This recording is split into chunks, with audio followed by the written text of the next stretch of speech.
Greetings, fellow night owls, and welcome to tonight's soothing journey back in time. I'm truly delighted that you've joined me for another exploration of our shared history. This evening, we'll delve into the intricate and winding road that culminated in the fall of one of the mightiest empires the world has ever witnessed, the Roman Empire. Before we start, I'd be curious to hear where you're tuning in from and what time it is in your part of the world. Feel free to drop a comment and share. Are you snuggled up in bed after a long day preparing to drift off? Or maybe you're seeking some tranquility and relaxation while you're still awake? No matter what, it's a privilege to guide you on this historical expedition. If you appreciate rich, soothing storytelling that beautifully intertwines captivating history with a calming narration, I invite you to subscribe. We have many more intriguing tales from our past lined up for future episodes, but for now, let's gently direct our focus to ancient Rome. Close your eyes and envision yourself transported back more than 2,000 years.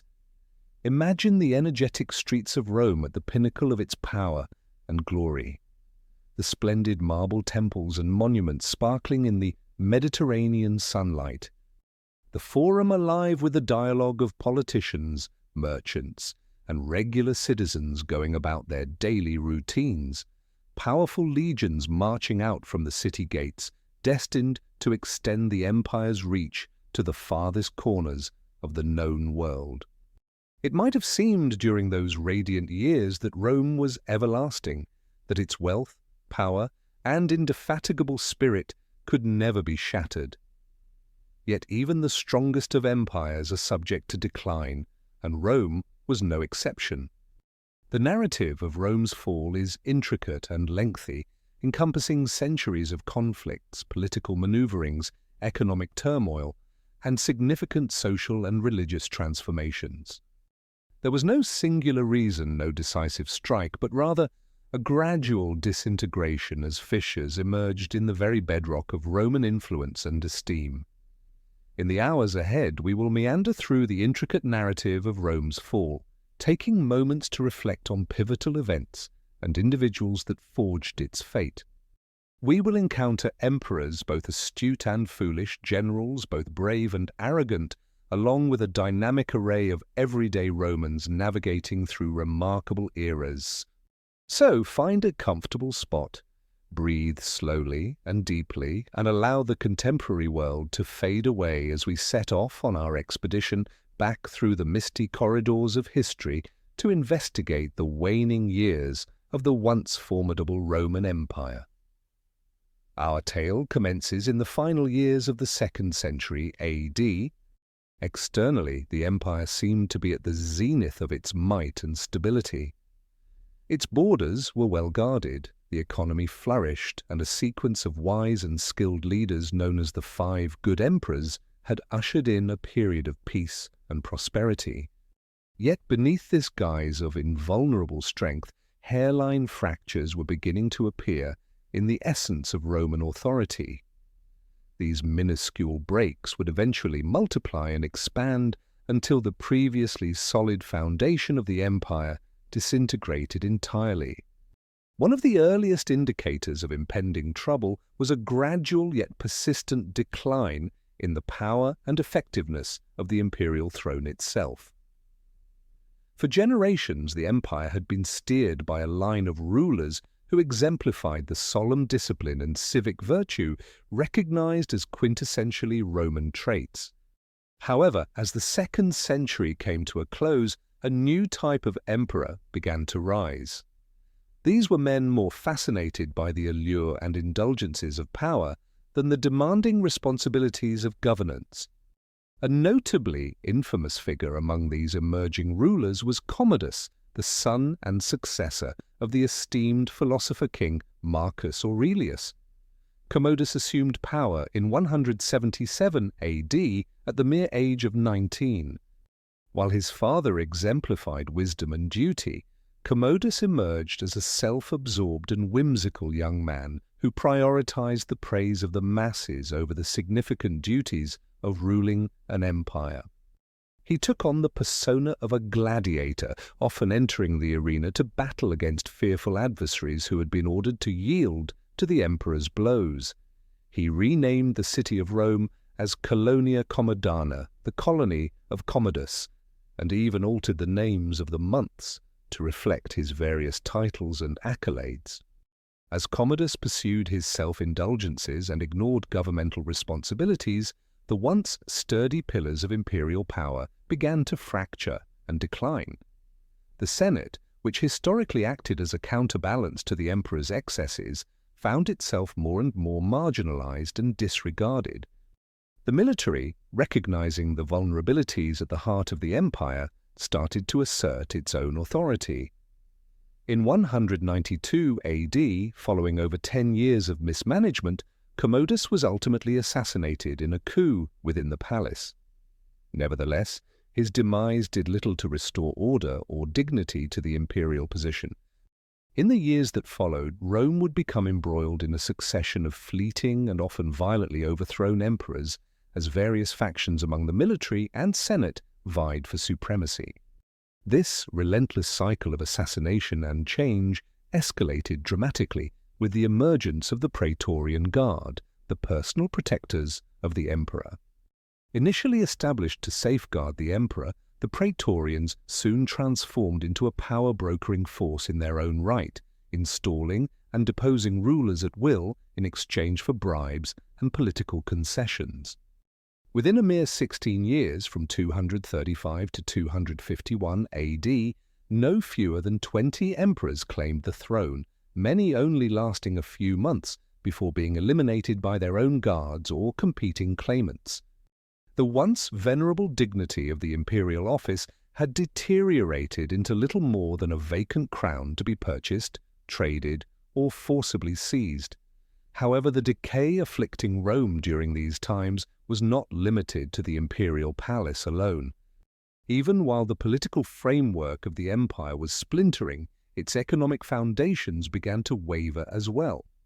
For many centuries, the affluence and might of Rome was supported by a solid system of agriculture, commerce, and tributes from subjugated regions.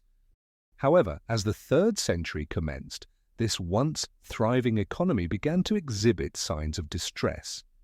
In the rural areas, centuries of extensive farming had started to deplete the soil's fertility, resulting in diminishing crop outputs and the gradual neglect of previously fruitful farms. Within the urban centers, the continuous devaluation of silver currency by a series of financially strapped emperors resulted in rampant inflation and a growing distrust in the monetary system. Moreover, along the empire's borders, persistent pressure from hostile tribes and competing powers compelled Rome to allocate ever-increasing resources to maintaining its front lines. These were resources that could have otherwise bolstered the domestic economy. This escalating economic distress only compounded the prevailing feelings of instability and decline that permeated every aspect of Roman life.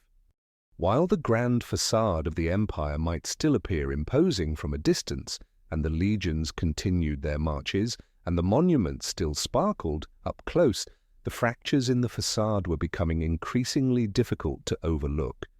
It's essential to understand that these fractures did not emerge overnight, nor were their far-reaching consequences immediately apparent to those experiencing these tumultuous times. The deterioration of Rome unfolded slowly and subtly over generations.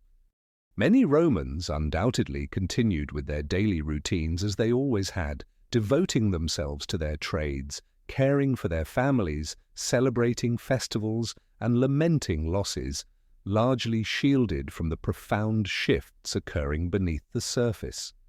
Yet with the advantage of retrospect, we can recognize the early signs of Rome's eventual downfall taking root during this time of gradual dysfunction and uncertainty. The once steadfast structure of Roman authority was already starting to crack, even while the empire extended its borders and showcased its might globally. In the upcoming moments, we will observe how these initial vulnerabilities would evolve into vast divides as the Roman realm faced an onslaught of invasions, rebellions, and internal unrest. Along this journey, we will encounter emperors and usurpers, saints and barbarians who would influence the fate of Rome in its last centuries. As we delve into these chaotic times, I encourage you to keep a vision of Rome at its pinnacle in your thoughts. The Rome of Augustus and Trajan, of Cicero and Virgil. The Rome that constructed roads and aqueducts that still stand today, which gifted us legal and governance systems that continue to shape our world in deep and subtle manners.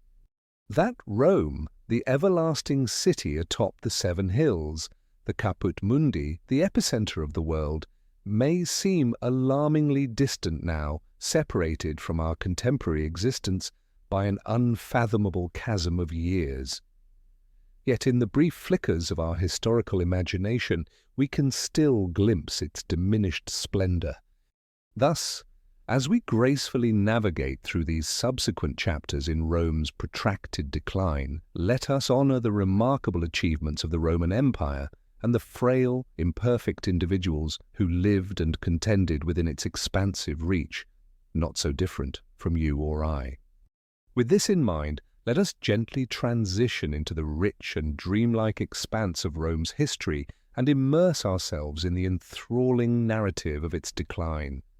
As the first fissures begin to fracture the sturdy foundation of the empire, I will be right here, my voice a comforting constant, guiding you through the intricate tapestry of characters and occurrences.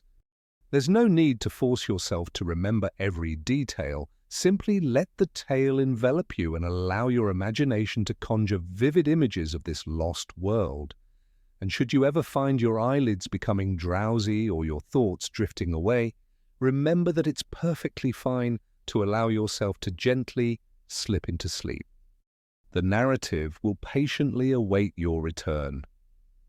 So, now close your eyes. The wonders of ancient Rome to unfold around you.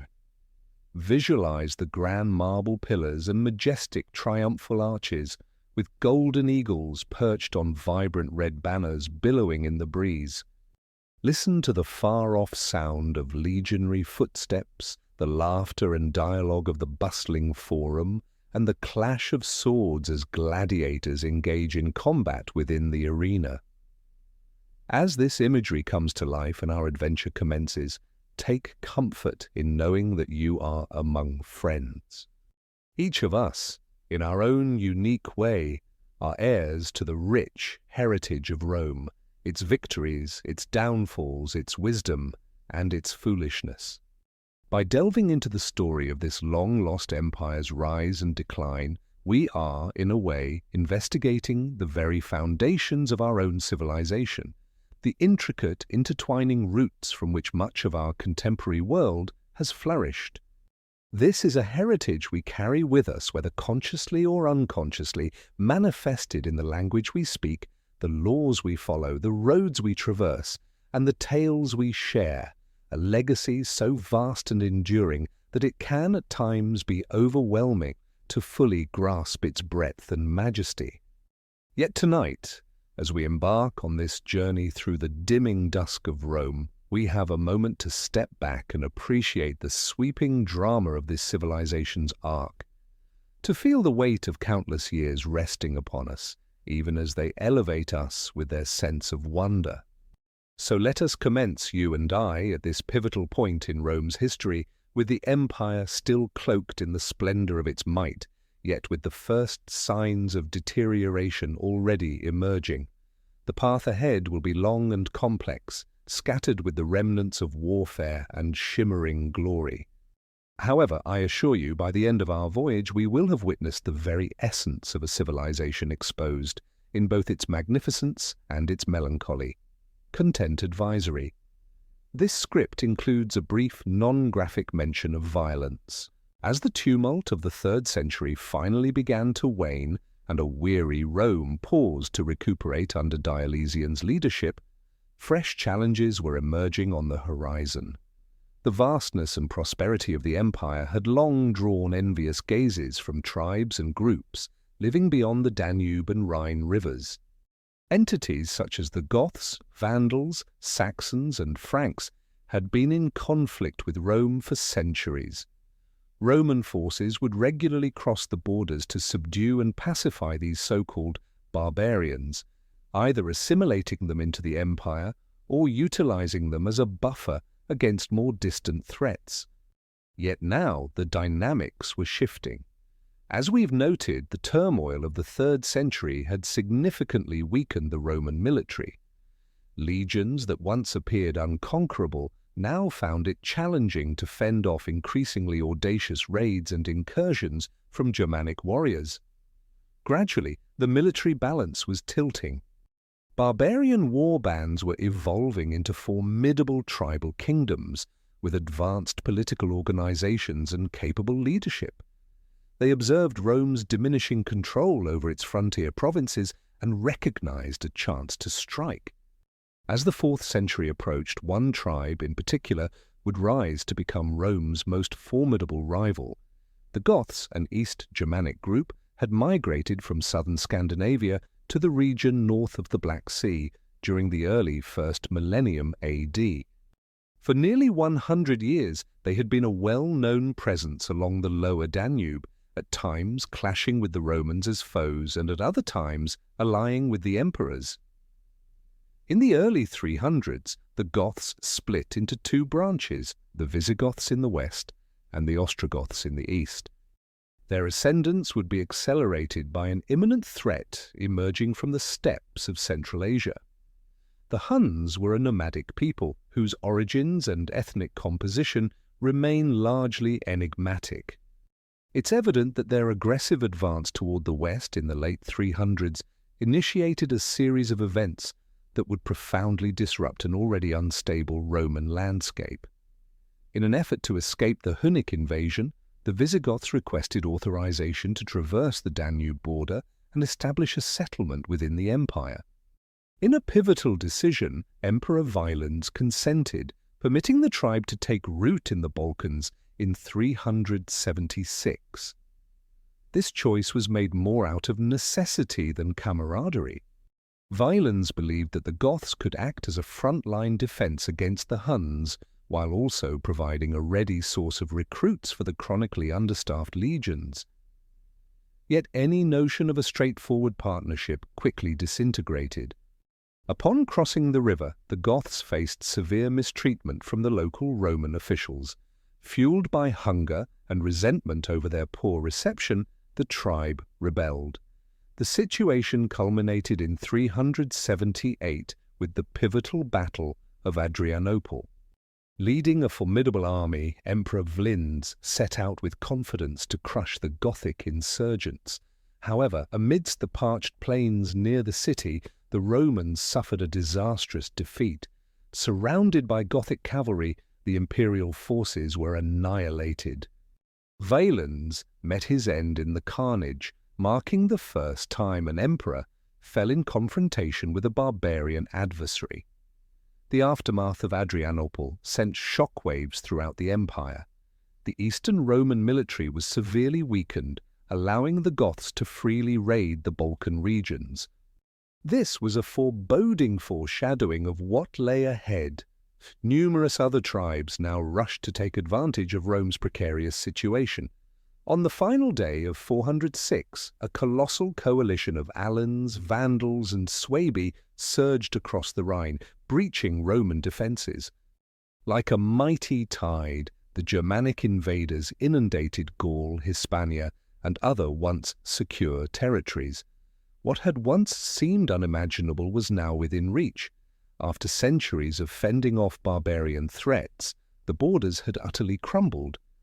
Territories that had been part of the Roman realm for over 500 years now came under the dominance of Germanic monarchs and military leaders. The Goths, in contrast, surged from victory to victory. After wandering for years throughout the Balkan lands, they were now guided by a talented young king named Alaric, a clever strategist trained in Roman warfare. All Alaric aspired to was to secure a lasting homeland for his people. In 408, the Visigoths attacked Italy, the very heart of the empire. Following 2 grueling sieges, Alaric's forces stood at Rome's gates. The Senate, which once commanded kings and dictated the fates of nations, found itself reduced to sending a disgraceful plea for mercy. They promised that the great city would be spared if Alaric accepted their meagre bribe of gold, silver, silk, scarlet fabric, and pepper. As historian Zosimus recounts, Alaric burst into laughter at this proposal, cleverly remarking, "The thicker the hay, the easier it is mowed." He insisted on a far more substantial ransom, leaving the Romans with no option but to comply, although it only granted them a temporary delay. In 410, the Visigoths made their return. This time, rebellious slaves flung the gates wide open, allowing the city to fall to the invaders. Alaric's forces flooded into the capital, wreaking havoc as they pillaged. For the first time in nearly 800 years, Rome had succumbed to a foreign foe. The impact was immense, leading to profound soul-searching among the empire's elite. "It is my prayer, dearest son," wrote Saint Jerome in the aftermath, "that you may dwell among these things as a pilgrim, a sojourner, a citizen of Jerusalem, not of Babylon. Our tears are dried by the thought that God has spared us to warn others." Though the city itself still stood, Rome's fall represented a pivotal moment. In a world where the rise and fall of civilizations were often viewed as divine judgment, many considered it a sign of divine neglect, a retribution for the empire's moral failings. The sack by the Visigoths was far from the final humiliation that the beleaguered Romans would encounter. In 429, the Vandals, led by their king Genseric, launched an invasion of North Africa, effectively wresting control of the province from the empire. This represented a significant strategic defeat. North Africa, with its lush agricultural fields, had long served as the breadbasket of the Western Empire. The essential grain shipments from this region nourished the growing populations of Rome and other urban centers. With that territory lost, the heartland of the empire faced severe food shortages. The forfeiture of Africa also entailed losing the considerable taxes and revenues that had previously flowed from that area into the imperial treasury. Already struggling under the weight of invaders' plunder, Rome's economy spiraled into turmoil. With its financial resources decimated, crops devastated, and borders under threat, the Western Empire's situation became increasingly precarious. The Vandals' capture of Carthage in 439 effectively signaled the end of Roman rule in North Africa. Though its broken remnants would linger for another 30 years, the West was rapidly heading toward disaster. As the 5th century approached its midpoint, the position of the Western throne had devolved into a grim version of musical chairs. A swift succession of emperors attempted but failed to halt the empire's decline. In 475, a general named Orestes took control of the court in Ravenna and appointed his young son Romulus as emperor. The child ruler would be derisively referred to as Romulus Augustulus, or Little Augustus. In an ironic twist of fate, the last emperor of Rome was named after both the city's mythical founder and the one who had initiated the imperial era. Surprisingly, young Romulus would also unwittingly be the one to bring that era to a close. His time in power would be brief, more like a poignant footnote than a genuine effort to revive Western imperial glory. In 476, Orestes declined the demands of his barbarian mercenaries for land in Italy. Their reaction was swift and resolute. The Germanic general Odoacer defeated and killed Orestes in combat, then advanced on Ravenna. In a final act of humiliation, Romulus Augustulus was compelled to relinquish the throne. Some sources suggest that Odoacer, feeling compassion for the young ruler, spared his life and allowed him a comfortable existence in exile on a rural estate. With this anticlimactic conclusion, the tumultuous history of the Western Roman Empire came to an abrupt end. Odoacer declared himself the King of Italy, governing the region on behalf of his benefactor, the Eastern Emperor Zeno. However, the story of Rome was not finished. The Eastern Empire, which began to be recognized as the Byzantine Empire, would persist for nearly another 1,000 years, ultimately succumbing to the Ottoman Turks in 1453. Moreover, the vision of a universal European empire, first heralded by Augustus many centuries earlier, would continue to captivate monarchs and conquerors for generations. Nevertheless, the aspiration for a unified Roman Empire, a singular state embracing the entirety of the Mediterranean, had come to an end. Rome, the eternal city on its 7 hills, would transition into the realm of nostalgic legend, a dim recollection of former glories eternally longed for, yet never reclaimed. Thus, in this reflective moment, we consider the lengthy and winding road that carried the Romans to their final outcome.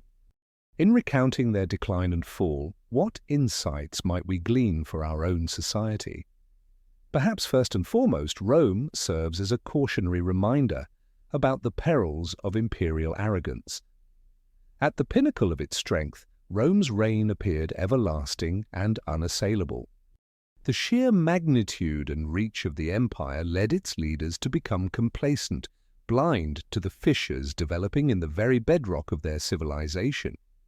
They neglected to confront the deep-seated forces gradually undermining Roman strength, the legitimacy crisis that eroded the imperial authority, the growing divide between the affluent and the impoverished, the slow decay of civic responsibility and martial ability. They neglected to confront the deep-seated forces gradually undermining Roman strength, the legitimacy crisis that eroded the imperial authority, the growing divide between the affluent and the impoverished, the slow decay of civic responsibility and martial ability. In their hubris, they believed that the barbarian tribes would eternally remain disorderly inferiors, lured by the magnificence of Rome and satisfied with their position in its shadow. They could not foresee that the communities on their fringes would eventually surpass them in might and replace them as the rulers of the world. For centuries, Rome flourished through relentless conquest and expansion, continuously striving to extend its borders. However, over time, that vast expanse transformed into a vulnerability rather than an asset, an unmanageable territory to patrol and defend. Yet, as Rome withdrew from the annals of history, its influence persisted. It carried on in the grandeur of Constantinople, the towering structures of medieval cathedrals, and in the Latin language that continued to be Europe's common tongue for scholarship and governance. It influenced the art, philosophy, and institutions that would lay the foundation for Western civilization. The successors of Rome may have adopted new deities and languages, but they still drew direction and inspiration from the ancient empire's diminished glories.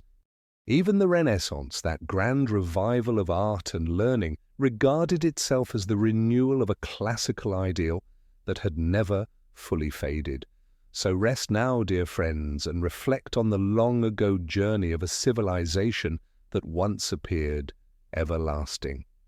When morning breaks, its structures will still stand as silent witnesses to the heights humanity can achieve, and its fractured and eroded ruins will softly remind us of the perils of taking such magnificence for granted, as well as the fleeting nature of even the most formidable creations of man. The Goths had dealt a devastating defeat at Adrianople, yet they were merely one among many tribes gathering along Rome's borders. The Vandals, Saxons, and Franks, names that would soon be etched into the Roman consciousness, were also stirring, testing for vulnerabilities in the empire's defences. These Germanic tribes had long been a constant irritation to Rome. For hundreds of years, the Romans attempted to manage the Germanic tribes through a combination of incentives and force, engaging in trade at times, while at others, resorting to military action to push them back across the Rhine and Danube rivers. However, like an unstoppable wave, the pressure from these tribes continued to increase, and the already stretched Roman legions simply couldn't cover every location. Compounding the situation, Rome was preoccupied with threats arising in other regions. To the east, the Persian Sassanid Empire consistently posed a challenge which compelled Rome to divide its military resources. Then, in the late 300s AD, a formidable new force emerged from the steppes of Central Asia, the Huns. These formidable nomadic fighters, celebrated for their outstanding horsemanship and precise skills with the composite bow, began advancing westward, displacing various tribes as they progressed. Initially, the Huns did not assault Rome directly, but their migrations triggered a domino effect, pushing more and more Germanic groups against Rome's frontiers. This mounting pressure finally resulted in a significant breakthrough in 406 AD. That frigid winter, the Rye River froze solid. When spring arrived, the melting ice wreaked havoc on Roman fortifications along the banks. Tens of thousands of Germanic tribespeople, including Vandals, Alans, and Suebi, surged across the Rhine en masse, spreading out throughout the Roman province of Gaul.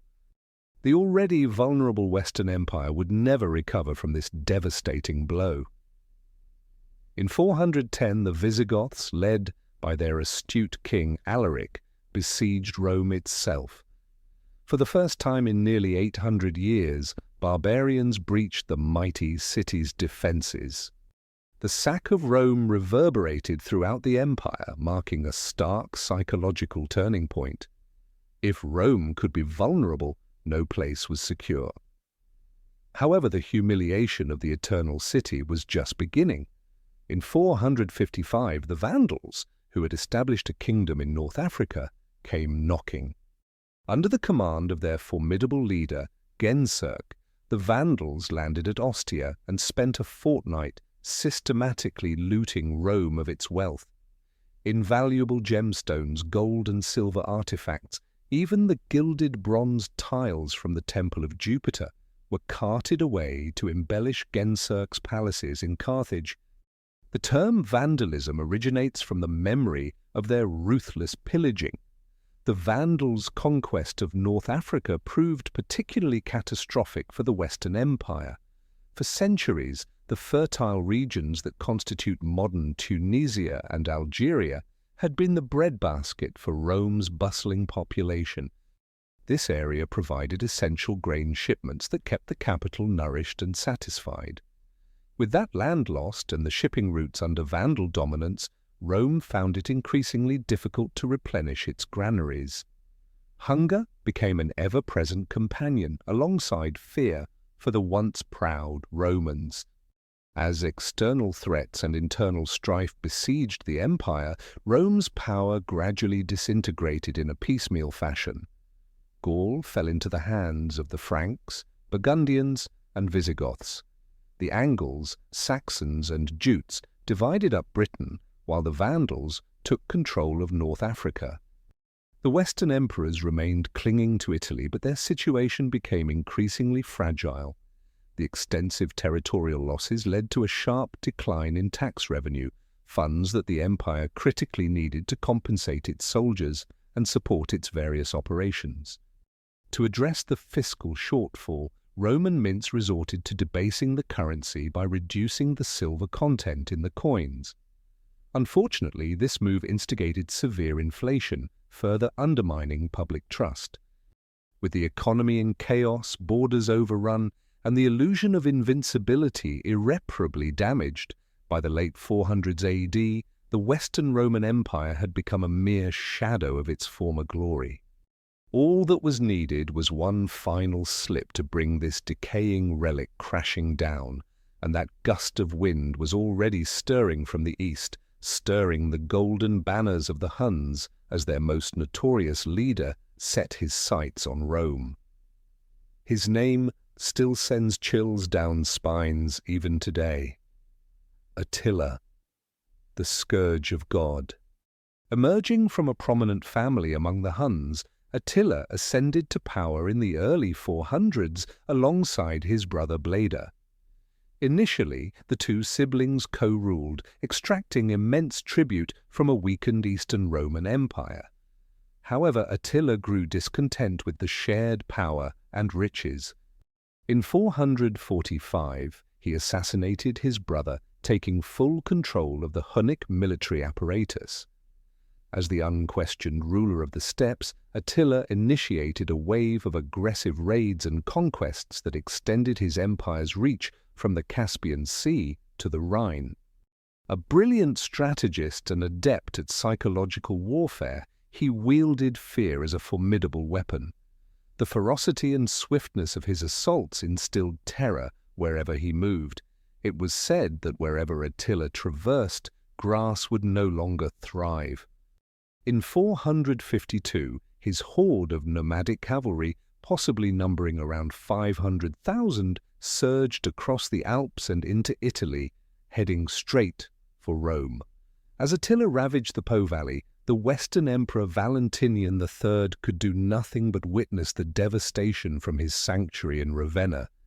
With the Vandals controlling the seas and his borders stripped of legions, Valentinian was powerless to halt the Huns' progress. Yet fate intervened at the threshold of Rome. According to legend, Pope Leo I personally confronted Attila, convincing him to spare the city. More plausibly, Attila's retreat was due to an outbreak of disease within his forces and troubles brewing on his eastern frontiers. Regardless of the reason, the Huns withdrew, but not before Attila secured a promise of marriage to Valentinian's sister, Honoria, along with a substantial dowry. It seemed that the once mighty Roman emperor had been reduced to negotiating with a barbarian king. Attila didn't have long to enjoy his victory. In 453, shortly after marrying another young bride, the Hunnic leader suffered a fatal nosebleed on his wedding night. He choked to death in a stupor, marking an undignified end for a man who had instilled fear across empires. With the death of Attila, the threat posed by the Huns diminished rapidly. His heirs engaged in fierce disputes over the succession, while the vassals of the Huns asserted their independence, causing the tribal confederation to fracture. By this stage, however, the damage inflicted on Rome was irreversible. The Western Empire had become a mere shadow of its former self, its emperor reduced to a symbolic figure. The once formidable army was now largely composed of barbarian mercenaries. Fittingly, the last ruler of the West was named Romulus Augustulus, which echoed Rome's founder and its first emperor. Yet, the parallels ended there.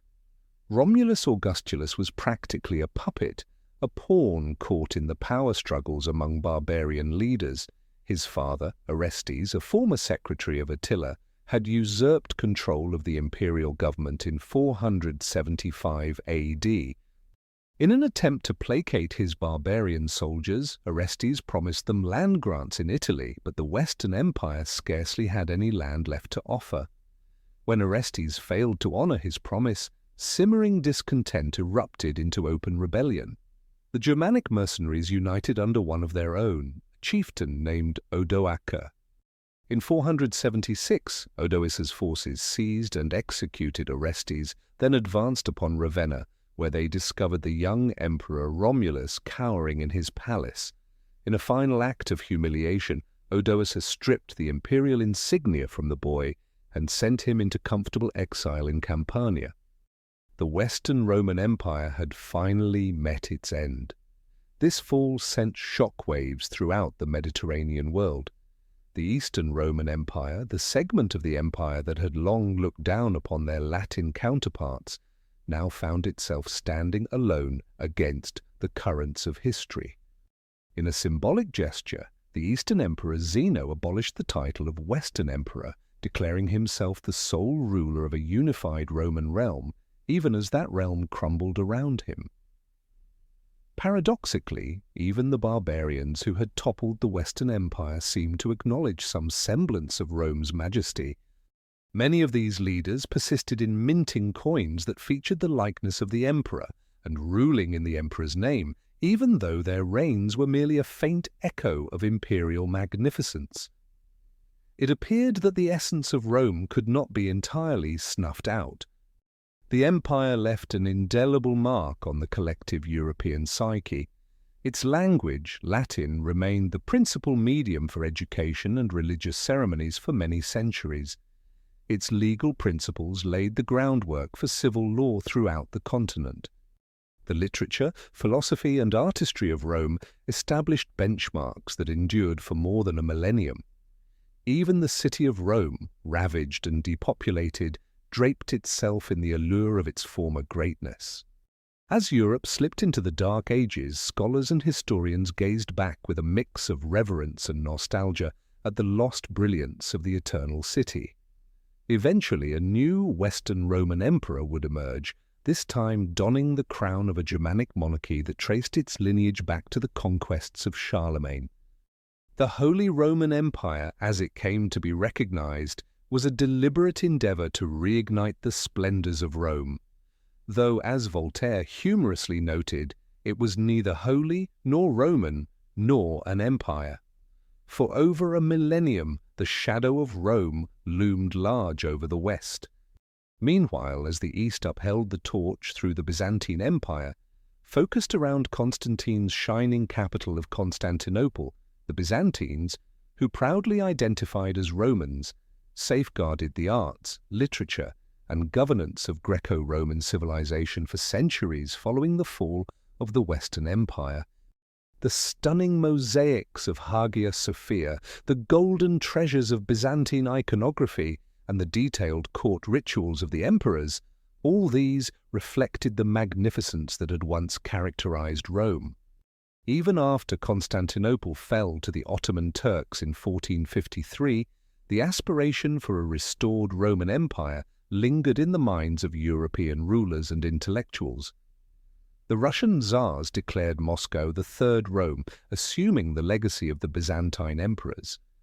The British like to envision themselves as the modern successors of Rome, a vast empire that embodies law and civilization. Mussolini, akin to a Caesar, hailed the magnificence of ancient Rome while striving to rejuvenate Italy's former glory. In the stately chambers of Washington, D.C., swingingly fledgling republic intentionally patterned itself after the republican principles of Rome, all while navigating the complexities of imperial power.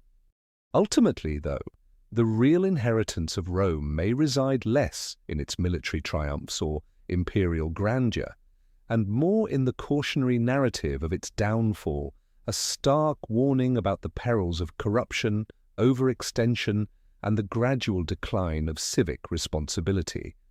The collapse of the Western Roman Empire was not merely the consequence of a single disaster, it was a prolonged, gradual disintegration, a death from countless minor wounds.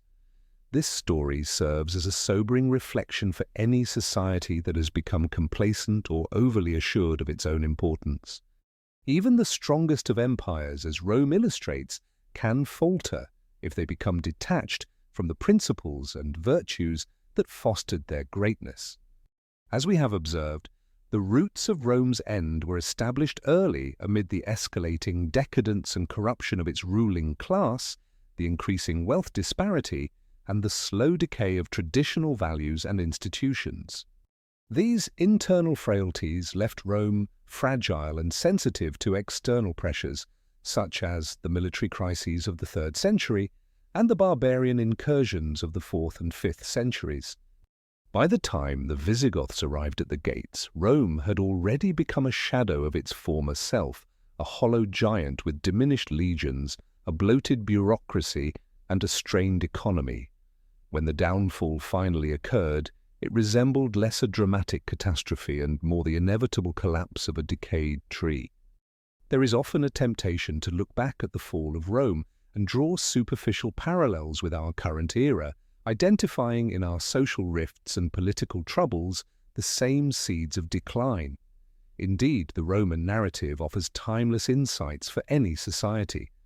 Lessons emerge concerning the significance of effective governance, social unity, and a collective civic responsibility.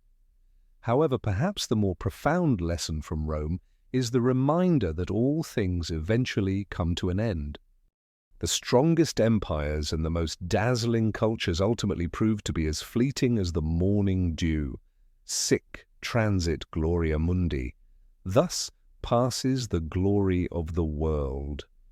Yet, even in its decline, Rome left an enduring imprint on history, one that persists today through our language, our legal systems, our artistic expressions and architectural marvels. The eternal city may have fallen, but its influence continues, a spectre that gently speaks to us across the ages. Therefore, we must acknowledge Rome not merely as a cautionary example, but as a monumental feat of human achievement. For nearly a millennium, this extraordinary civilization fostered law, education, and a degree of unity across a vast expanse of territory. It bequeathed us the Pantheon and the Colosseum, the verses of Virgil, the philosophies of Cicero, the magnificence of Julius Caesar, and the devoutness of Gregory the Great. In every conceivable way, it was an extraordinary triumph. And while its demise was gradual and fraught with sorrow, there is a certain poignancy in how Rome faced its conclusion with a youthful emperor named after the city's founder, alongside barbarian kings reigning in the shadows of emperors, while the Senate continued to convene even as the city fell apart around it. Until the very end, Rome clung to its ancient customs and forms, a final, lingering echo of a bygone world. As we conclude our exploration of Rome's decline and fall, we find ourselves embraced not only by a sense of sadness, but also by a deep appreciation for the grand narrative of history, for the manner in which even the most powerful empires ebb and flow like the tides.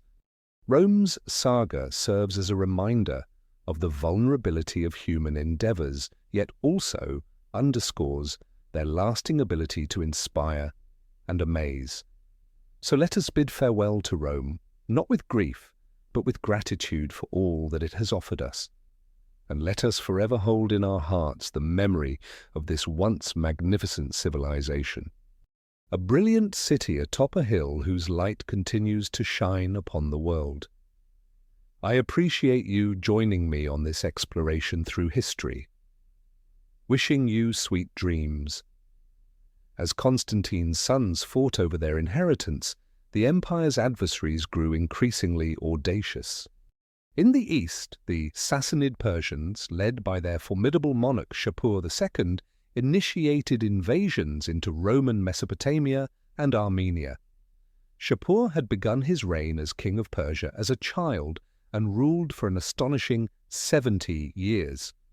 Throughout his lengthy rule, he engaged in almost continuous warfare against Rome in an effort to recover lost lands. The Romans were confronted with an even more severe threat along their northern borders. For centuries, tribes such as the Goths, Vandals, Franks and Saxons had clashed with Roman legions along the Rhine and Danube rivers.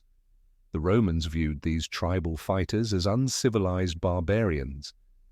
Yet to the Germanic tribes, the affluent Roman provinces presented an alluring prospect for pillage and conquest. As the strain on the frontiers heightened, a startling upheaval spread across Europe and the Near East. Around 370 AD, a fierce nomadic group known as the Huns began their westward migration from their Central Asian homeland. The Huns were skilled horse riders and relentless warriors.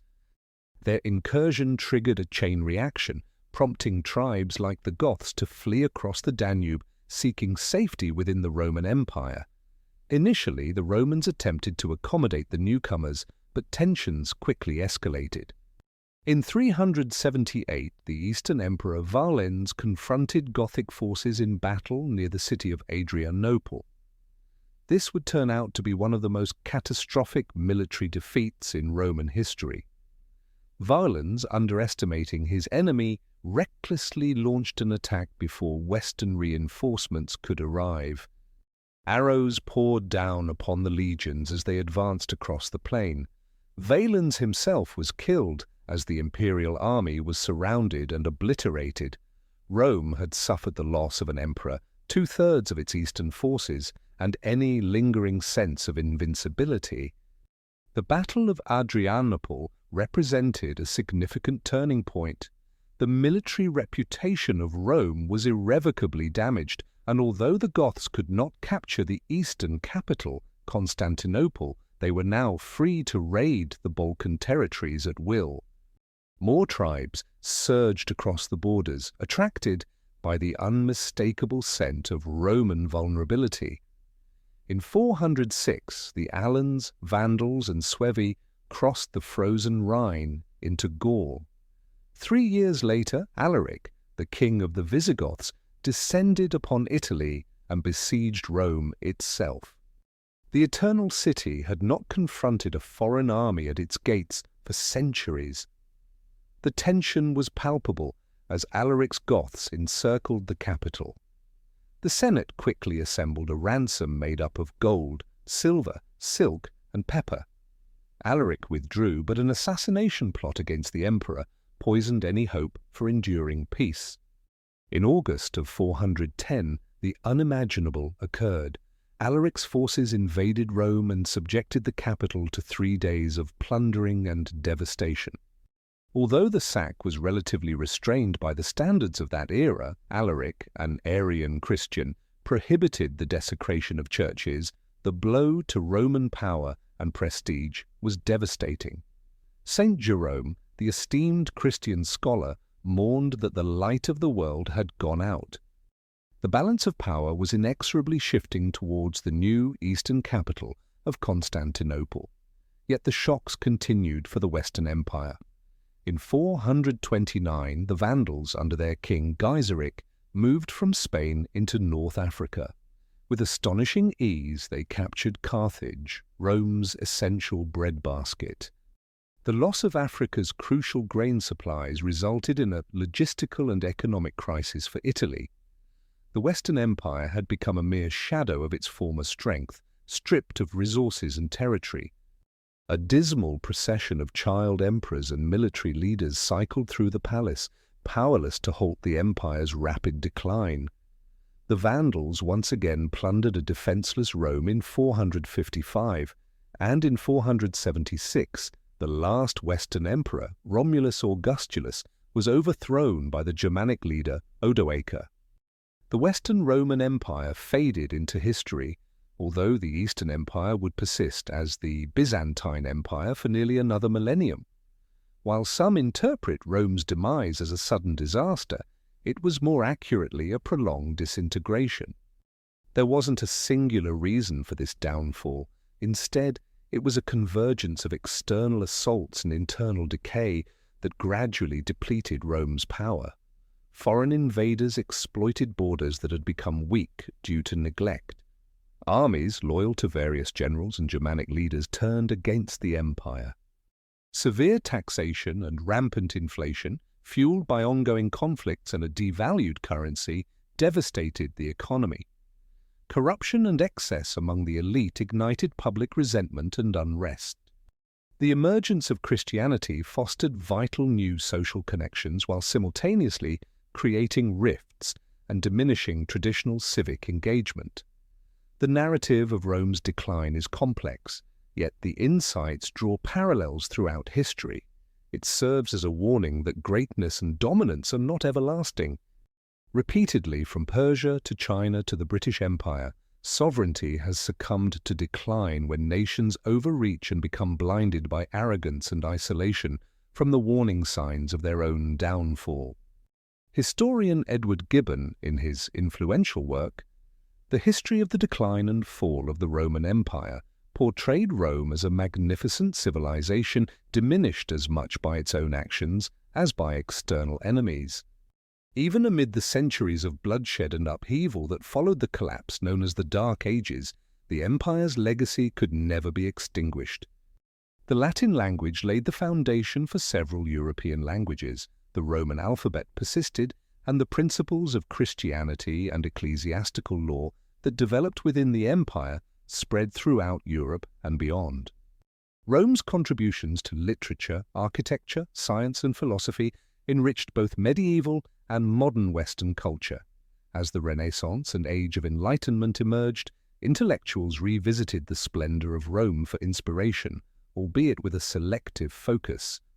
The Eternal City may have faced its decline, yet the grandeur and impact of its civilization, though diminished and fragmented, continued to resonate through time. In a way, the Roman Empire never truly vanished. It simply dispersed and transformed, interwoven into the very fabric of the world it once ruled. While the physical empire perished, its philosophies, legal systems, and cultural essence lived on, reimagined and revitalized, influencing new nations and peoples. Rome's narrative illustrates both a decline and a remarkable legacy.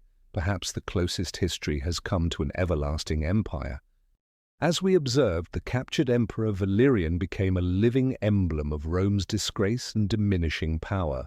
His successor, Gallienus, ascended to the throne but faced immense challenges in keeping the empire united. The subsequent decade witnessed a bewildering surge of usurpers and breakaway states, each competing for a share of Roman prestige. During this tumultuous era, an emperor's reign typically lasted only 2 to 3 years, often concluding with assassination or a dishonorable end on the battlefield. Given such turbulence at the highest level, it's no surprise that the empire was fraying at the edges. The GIC Empire separated in the west, claiming control over Britain and portions of Gaul and Spain. Meanwhile, the resplendent Palmyrene Empire under the ambitious Queen Zenobia seized Rome's prosperous eastern provinces. It fell to Emperor Aurelian, who rose from humble beginnings in the legions, to attempt to reunite the fragmented realm. With remarkable skill, determination, and sheer resolve, Aurelian overcame the breakaway powers and confronted invading barbarian tribes to restore a delicate harmony. For his endeavors, the weary emperor was celebrated as Restitutor Orbis, the restorer of the world. Yet, scarcely had Aurelian secured the borders when he fell victim to assassins in a military plot. Such was the all-too-frequent destiny of military emperors during this chaotic period. The latter part of the 3rd century experienced a rapid turnover of emperors, with numerous leaders meeting grisly fates shortly after assuming power.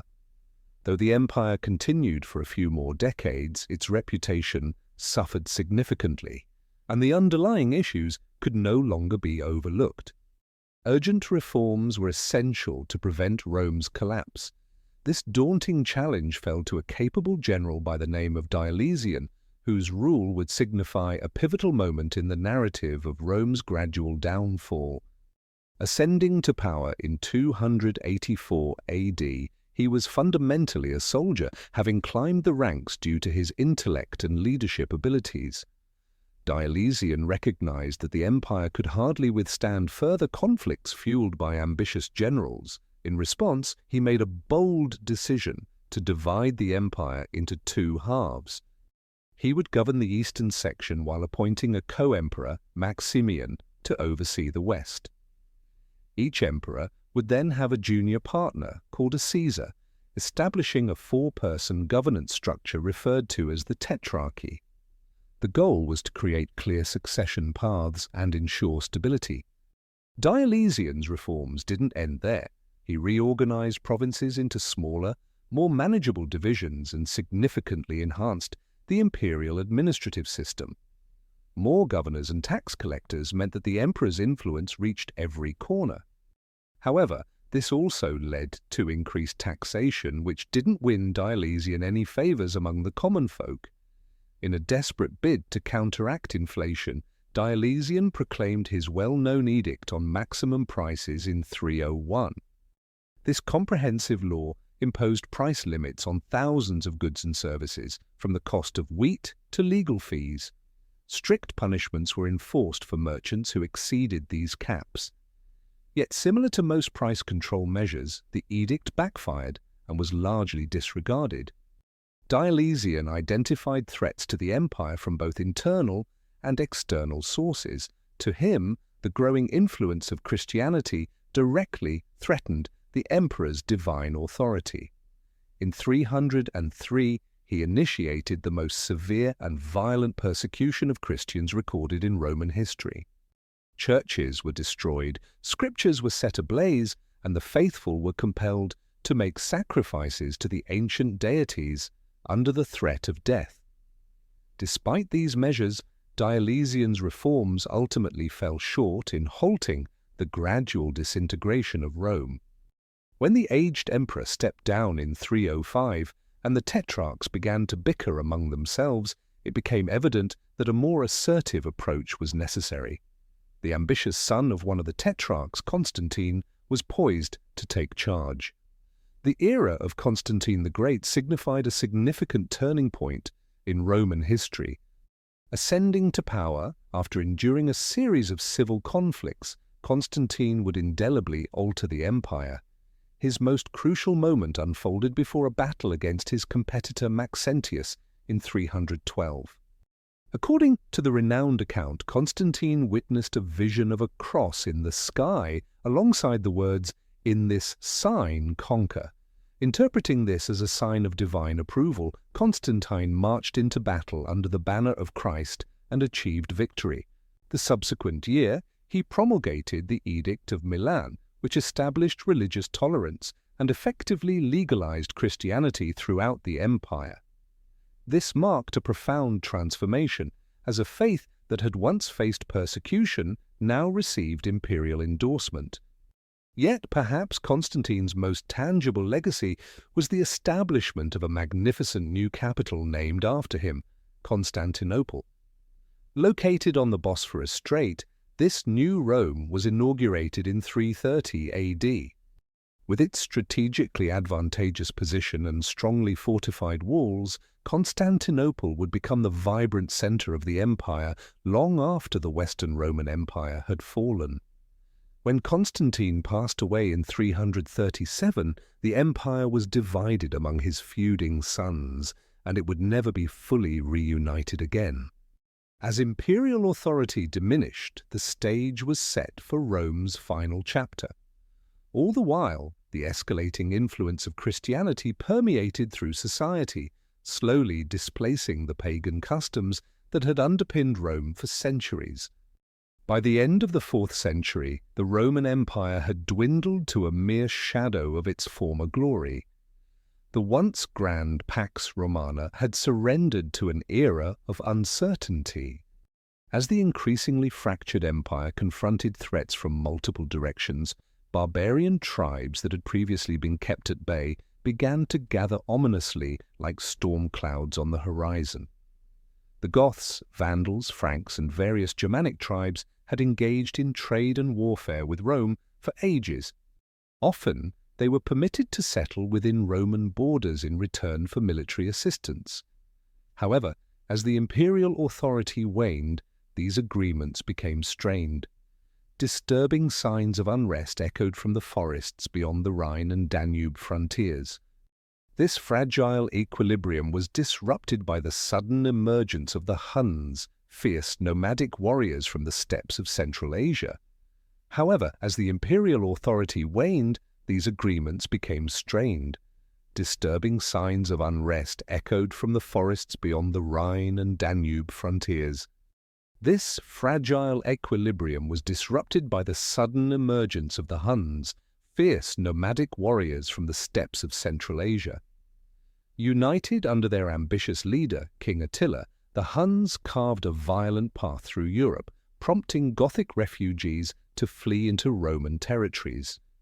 The Visigoths were granted entry into the empire in 376, yet they soon rebelled against their hosts. This Gothic uprising peaked in the catastrophic Battle of Adrianople in 378.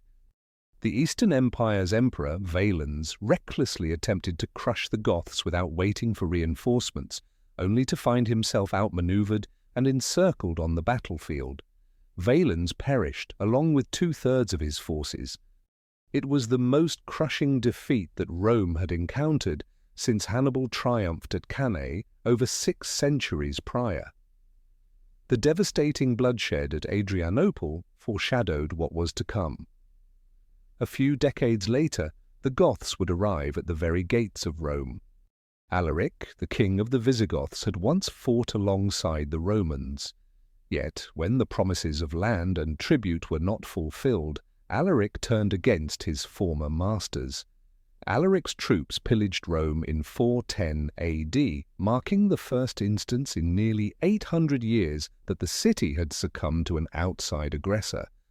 The Eternal City was so intertwined with the Roman state that many viewed this disaster as a harbinger of the empire's impending collapse.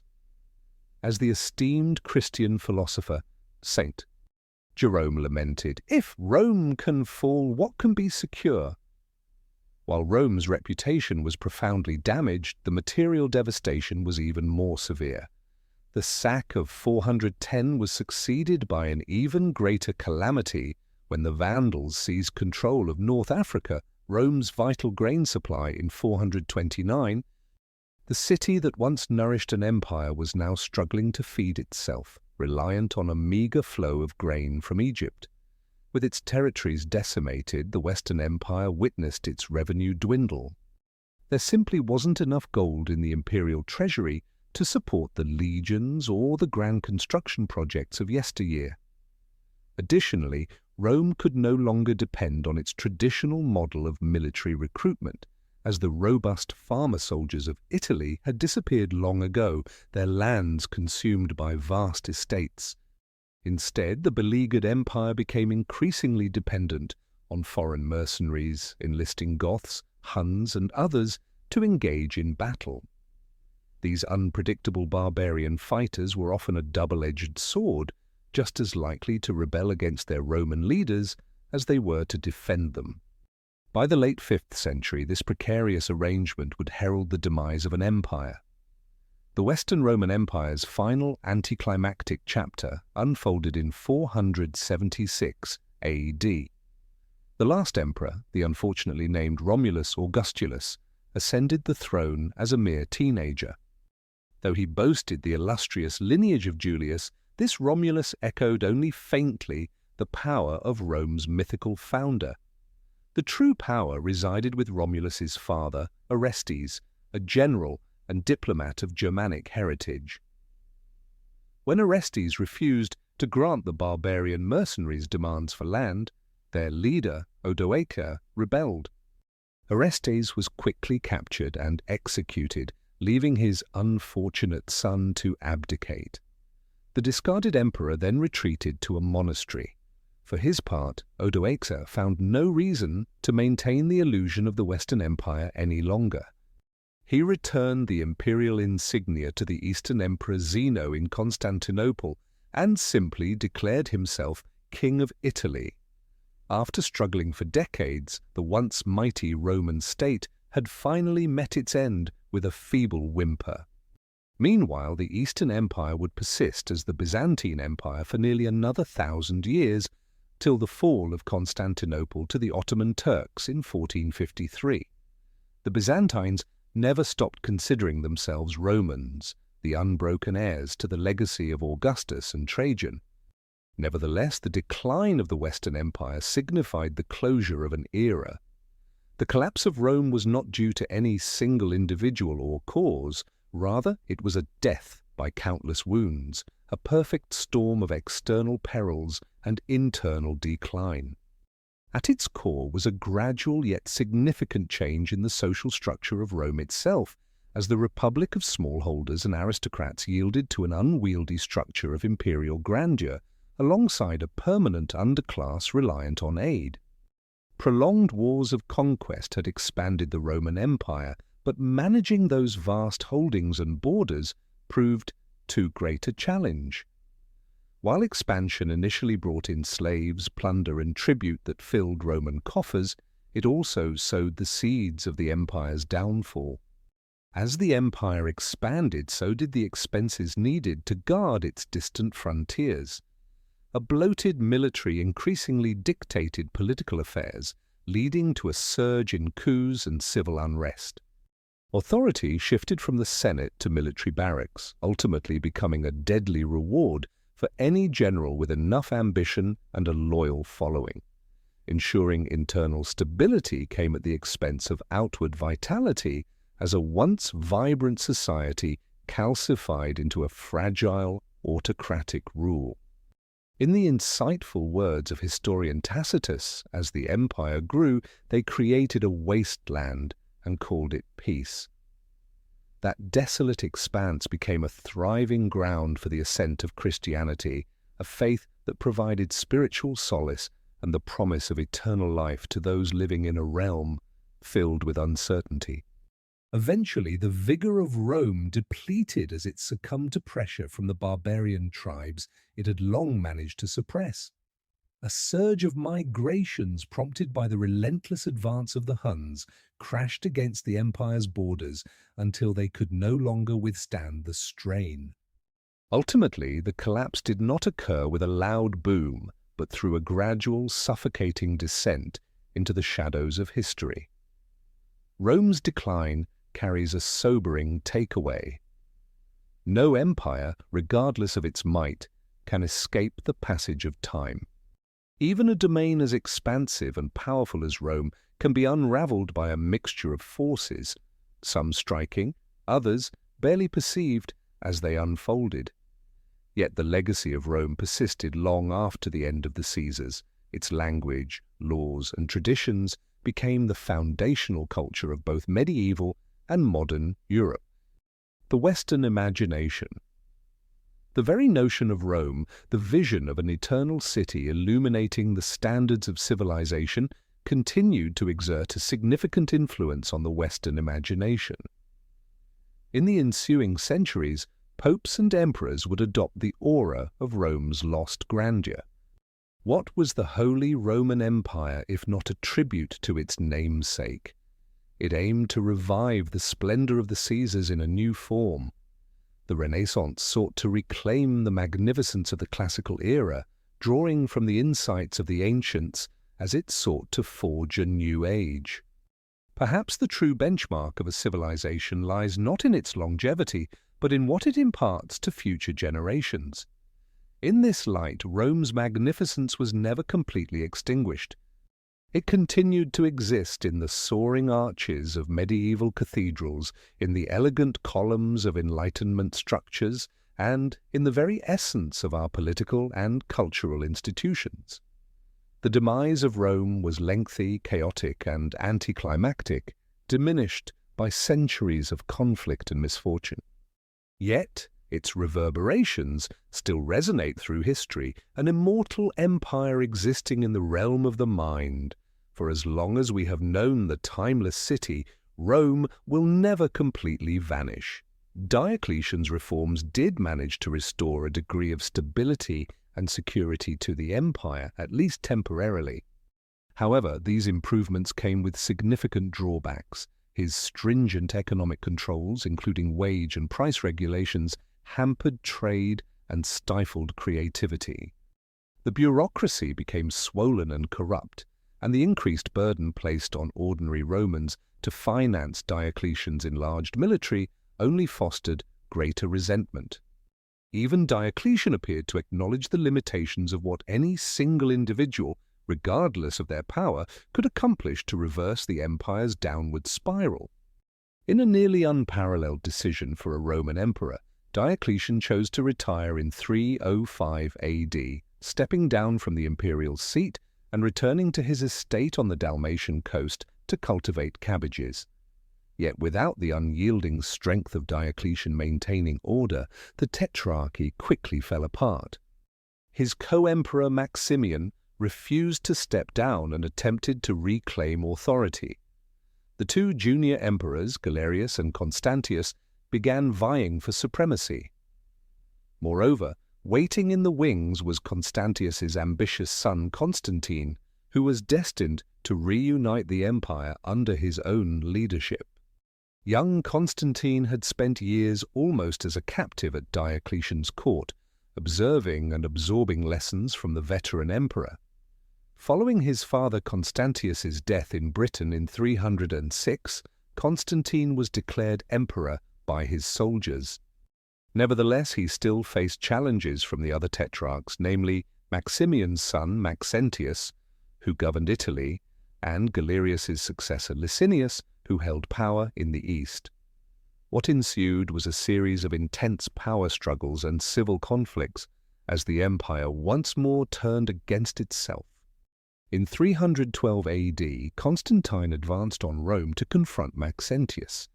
On the eve of the pivotal battle at the Milvian Bridge, Constantine reportedly experienced a divine vision, witnessing a cross in the sky and hearing the phrase, "In this sign you shall conquer." By placing the Christian symbol on the shields of his soldiers, Constantine achieved victory over Maxentius, who perished in the Tiber River as his forces were defeated. With a resounding entry into Rome, one of Constantine's first actions was to legitimize Christianity through the Edict of Milan in 313 AD. This was a pivotal moment, transforming the once persecuted religion into one that received the favor of the empire. Constantine then shifted his focus toward Licinius in the east. After several early encounters, the two co-emperors united to issue the Edict of Milan and manage their respective portions of the empire. Yet, the truce between the two rulers was not meant to last. In 324, Constantine overcame Licinius in battle, leading to the execution of both him and his son the following year.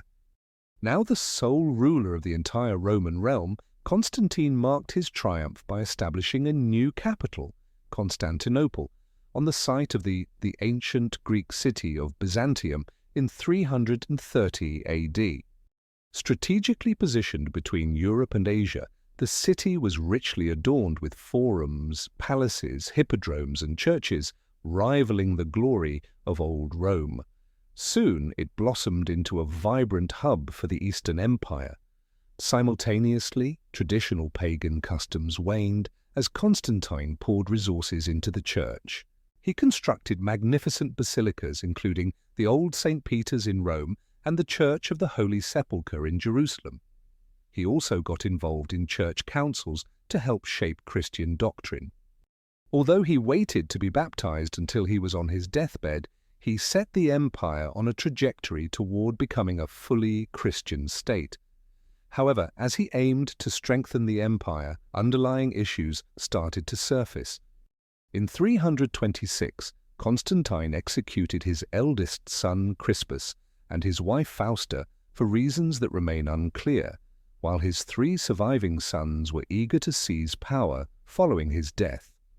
When Constantine passed away in 337, he was interred in the Church of the Holy Apostles in Constantinople, but left the empire once again split among his contentious heirs. The Constantinian dynasty would remain in power over the Roman Empire for several additional decades, yet it increasingly became a fractured entity. Constantine's offspring, Constantine II, Constantius II, and Constans, clashed with one another in a series of ruinous civil wars. By 350 AD, Constantius II emerged as the sole sovereign following the deaths of his brothers in combat. However, Constantius II soon encountered another internal challenge from his own lineage. In 355, he designated his cousin Julian as Caesar, or deputy emperor, and dispatched him to Gaul to protect the Rhine frontier. Julian achieved a series of unexpected victories against Germanic invaders, earning the admiration of his troops. In 360, they proclaimed him Augustus, or ruling emperor, much to Constantius's discontent. Yet Constantius died before a confrontation could occur between them, allowing Julian to become the sole emperor. Nevertheless, his reign would be brief, yet impactful. Initially raised a Christian, Julian renounced the faith and sought to rejuvenate paganism, which earned him the title Julian the Apostate. He expelled Christians from government roles and launched an ambitious military endeavor against Rome's ancient adversary, Persia. Tragically, Julian suffered a fatal injury in battle in 363 and passed away without an heir, plunging the empire back into disorder. Over the following decades, emperors rapidly rose and fell amid fierce struggles for dominance among rival generals. The frontiers weakened significantly as barbarian pressures increased. Concurrently, the significant cultural and religious changes initiated by Constantine continued to evolve. Christianity steadily gained traction, encroaching on the remnants of the old gods. In 380 AD, Emperor Theodosius I declared Christianity the official religion of the Roman Empire. Pagan temples and rituals were no longer merely discouraged but outright banned. Traditional classical education and literature became increasingly interpreted through a Christian perspective. Meanwhile, the Germanic tribes that had long been restrained persistently battered the empire's gates. Rome had spent centuries attempting to subdue and integrate these barbarian groups, bringing them within its imperial borders as federates in return for peace and military aid. Nevertheless, this arrangement was fraught with tension.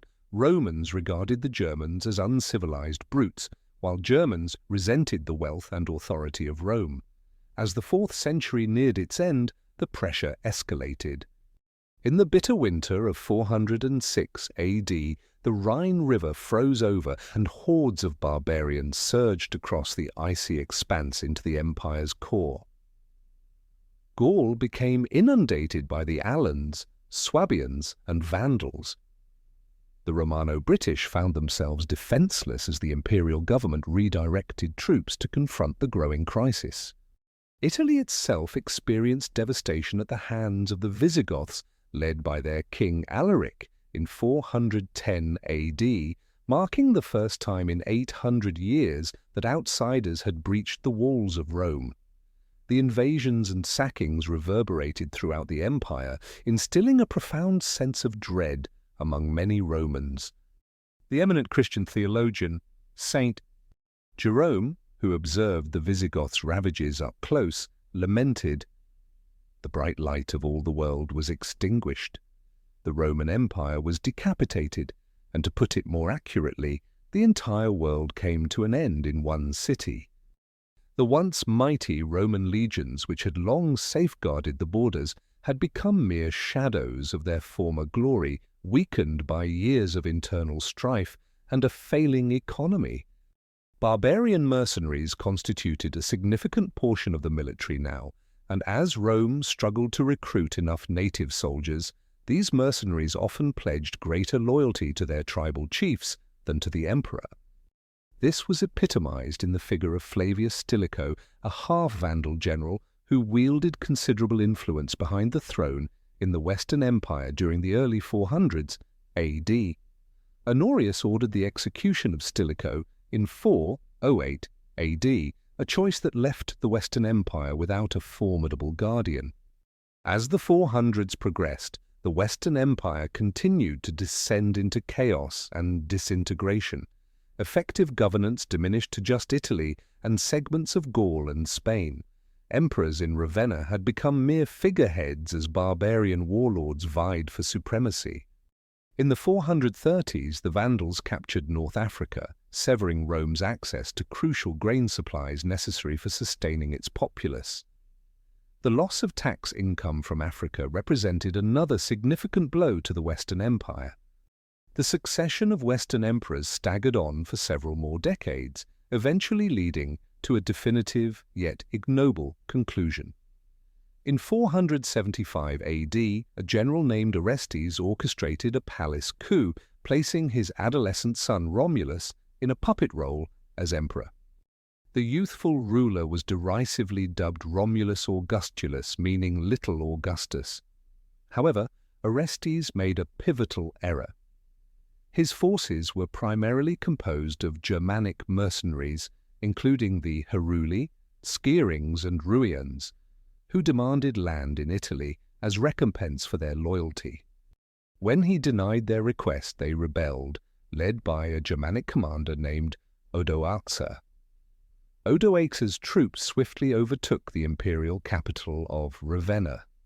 Orestes was executed, and young Romulus Augustulus had no choice but to renounce his throne. According to some accounts, Odoacer showed mercy towards the boy, sparing his life, granting him a pension, and sending him to live with relatives in southern Italy. With no need for an emperor, Odoacer returned the imperial regalia to Constantinople and declared himself King of Italy. Effectively, the Western Roman Empire had ceased to exist. The date was September 4th, 476 AD, a moment often recognized as the fall of the Roman Empire, yet in reality there was no singular dramatic event that brought about its end. The empire had been deteriorating gradually for decades, if not centuries. The sacking of Rome in 410, the loss of Africa in the 430s, and the fading of a strong central authority were all part of a prolonged trajectory of decline and fragmentation. Although 476 AD signified the end of an emperor in the Western Empire, the Eastern Empire, which is now referred to as the Byzantine Empire, would persist for nearly another millennium, ultimately collapsing with the fall of Constantinople to the Ottoman Turks in 1453. Even after this, the Byzantines continued to refer to themselves as Romans. The narrative surrounding Rome's demise is intricate and devoid of straightforward explanations.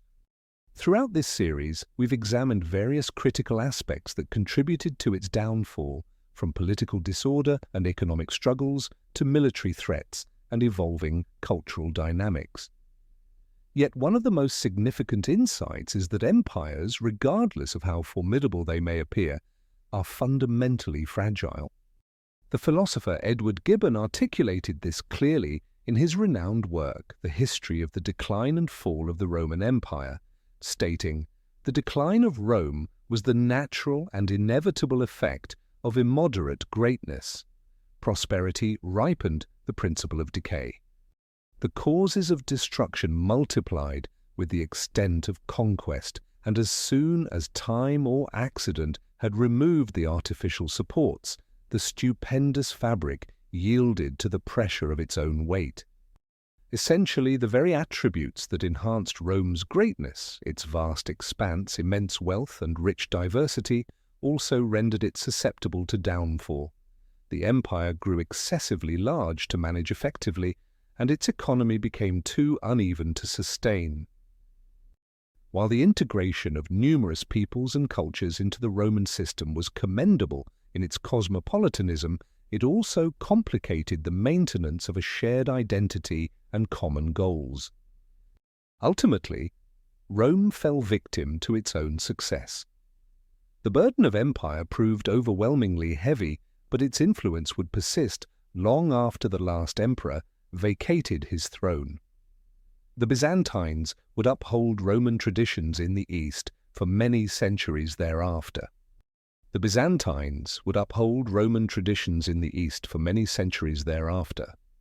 The barbarian realms of the West, while dismantling Roman institutions, also absorbed much of Roman culture, law, and religion. The concept of Rome, of a universal empire uniting diverse peoples under one banner, would continue to motivate aspiring conquerors from Charlemagne to Napoleon. The founders of the United States intentionally designed their new republic with Rome in mind, even down to the architectural style of their Capitol building. Thus, while the Roman Empire may have collapsed, its essence persisted, continuing to influence us even now. Its successes and downfalls provide valuable insights into the nature of power, the progression of history, and the ascendance and decline of great civilizations. The narrative of Rome often mirrors the broader narrative of human civilization itself, encapsulating both its magnificence and its shortcomings. It's a tale rich in complexity, one that can never be fully explored or exhausted. Nonetheless, I hope this series has provided at least a hint of the vastness and enduring intrigue of Roman history. The empire that once extended from the moors of Scotland to the Sahara's sands, from the Atlantic shores to the Euphrates banks, may be lost to time. The Forum, where Cicero and Caesar once stood, is now merely ruins. The Colosseum, once a site of gladiatorial combat, is now a popular tourist destination. The Pantheon, which once served as a temple to Rome's gods, now rests the tombs of Italian monarchs. Yet, the remnants of Rome endure and will continue to do so as long as there are those who study its history and reflect on the lessons learned from its rise and decline. The Eternal City may no longer hold dominion over the world, but it will forever occupy a significant place in our collective imagination. Because the tale of Rome ultimately acts as a reflection of the human condition itself, revealing our highest aspirations along with our deepest fears, our greatest victories alongside our most profound heartbreaks.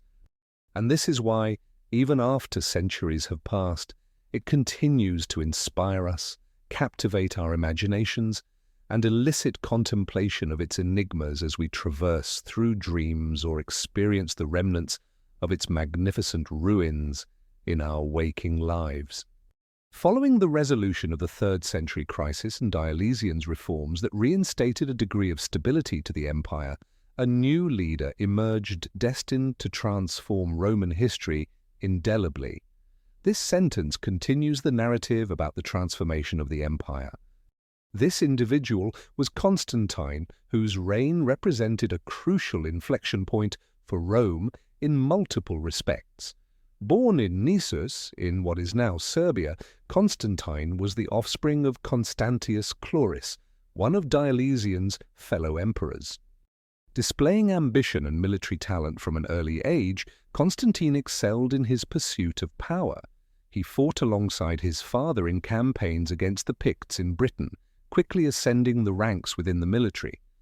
However, it was in 312 AD that Constantine's own path and the destiny of Rome would change irreversibly. On the eve of the Milvian Bridge battle near Rome, he gazed at the sky and perceived a luminous cross above the sun, accompanied by the words, "In this sign, conquer." Interpreting this as a divine message from the Christian God, Constantine commanded his soldiers to emblazon the cross on their shields before the battle commenced. Interpreting this as a divine message from the Christian God, Constantine commanded his soldiers to emblazon the cross on their shields before the battle commenced. Against all odds, his forces triumphed, leading him to make a triumphant entrance into Rome as the uncontested ruler of the West. Yet, the victory at the Milvian Bridge was merely the onset of Constantine's remarkable narrative. In the subsequent years, he would solidify his power and implement extensive reforms that would have a lasting impact on the Roman sphere. Perhaps his most crucial action occurred in 313 when he promulgated the Edict of Milan. This revolutionary edict introduced religious freedom across the empire and effectively legitimized Christianity, which had been previously banned and persecuted under Roman authority. The Edict of Milan brought an end to centuries of suffering for early Christians and set the stage for the religion's swift expansion in subsequent years. Constantine himself eventually embraced Christianity, making him the inaugural Roman emperor to adopt the faith. He took an active interest in church matters, even convening the renowned Council of Nicaea in 325 to resolve theological disagreements among bishops. With Constantine's support, grand churches began to emerge throughout the empire, including the famous Old St. Peter's Basilica in Rome. Yet Constantine's impact reached far beyond just religious matters. He also implemented significant administrative reforms, reorganizing the provinces of the empire and establishing a more efficient governance system. He introduced a new gold coin, the solidus, which would become the primary currency of the Roman world for centuries to come. Perhaps most notably, in the year 330, Constantine founded a new capital for the empire in the ancient Greek city of Byzantium. Renamed Constantinople in his honor, this new center of power would stand as the heart of Roman authority in the East for over a millennium, long after the Western Empire's decline. Unfortunately, Constantine's vision of a unified Christian empire did not survive long after his passing in 337. In a harbinger of future conflicts, his sons fought fiercely over their inheritance, ultimately dividing the empire among themselves. Thus, the Roman world would never again be truly unified. Nevertheless, Constantine's legacy continued to resonate throughout the ages. The Christianization of the empire that he initiated would steadily progress, gradually replacing ancient pagan customs. The city he established, Constantinople, would remain a stronghold of civilization even as Rome itself fell into ruin. The city he established, Constantinople, would remain a stronghold of civilization even as Rome itself fell into ruin. And the reforms he initiated in administration and military strategy would leave an indelible mark on the future of Roman history for generations to come. In numerous ways, the era of Constantine signified the final breath of a cohesive Roman Empire. As the 4th century came to a close, the initial fractures that had emerged during the crisis of the 3rd century began to open up into vast rifts. Barbarian invasions, economic hardship, and religious conflicts would soon rip the Roman world apart. Yet, for a few fleeting decades, Constantine had succeeded in mending the fraying empire, weaving it together with the unifying fabric of Christianity. His governance signified a rare glimpse of clarity amidst the encroaching darkness. A final spark of illumination before the prolonged night of Rome's decline set in. As we will explore, that decline was still far off. The western part of the empire would manage to persist for another century, tenaciously clinging to its diminishing glory. Meanwhile, the Byzantine Empire established by Constantine would survive for many additional centuries as the final stronghold of Roman civilization. Nevertheless, the forces destined to bring Rome to its knees were already amassing beyond its borders. In the forests of Germany and the steppes of Central Asia, the barbarian tribes were stirring, their desire for conquest awakening. In the forests of Germany and the steppes of Central Asia, the barbarian tribes were stirring, their desire for conquest awakening. The Goths, the Vandals, and the Franks, names that would soon invoke dread in the hearts of Romans, were gathering on the outskirts of the empire. For the moment, the legions held them at bay, repelling their advances and securing the borders.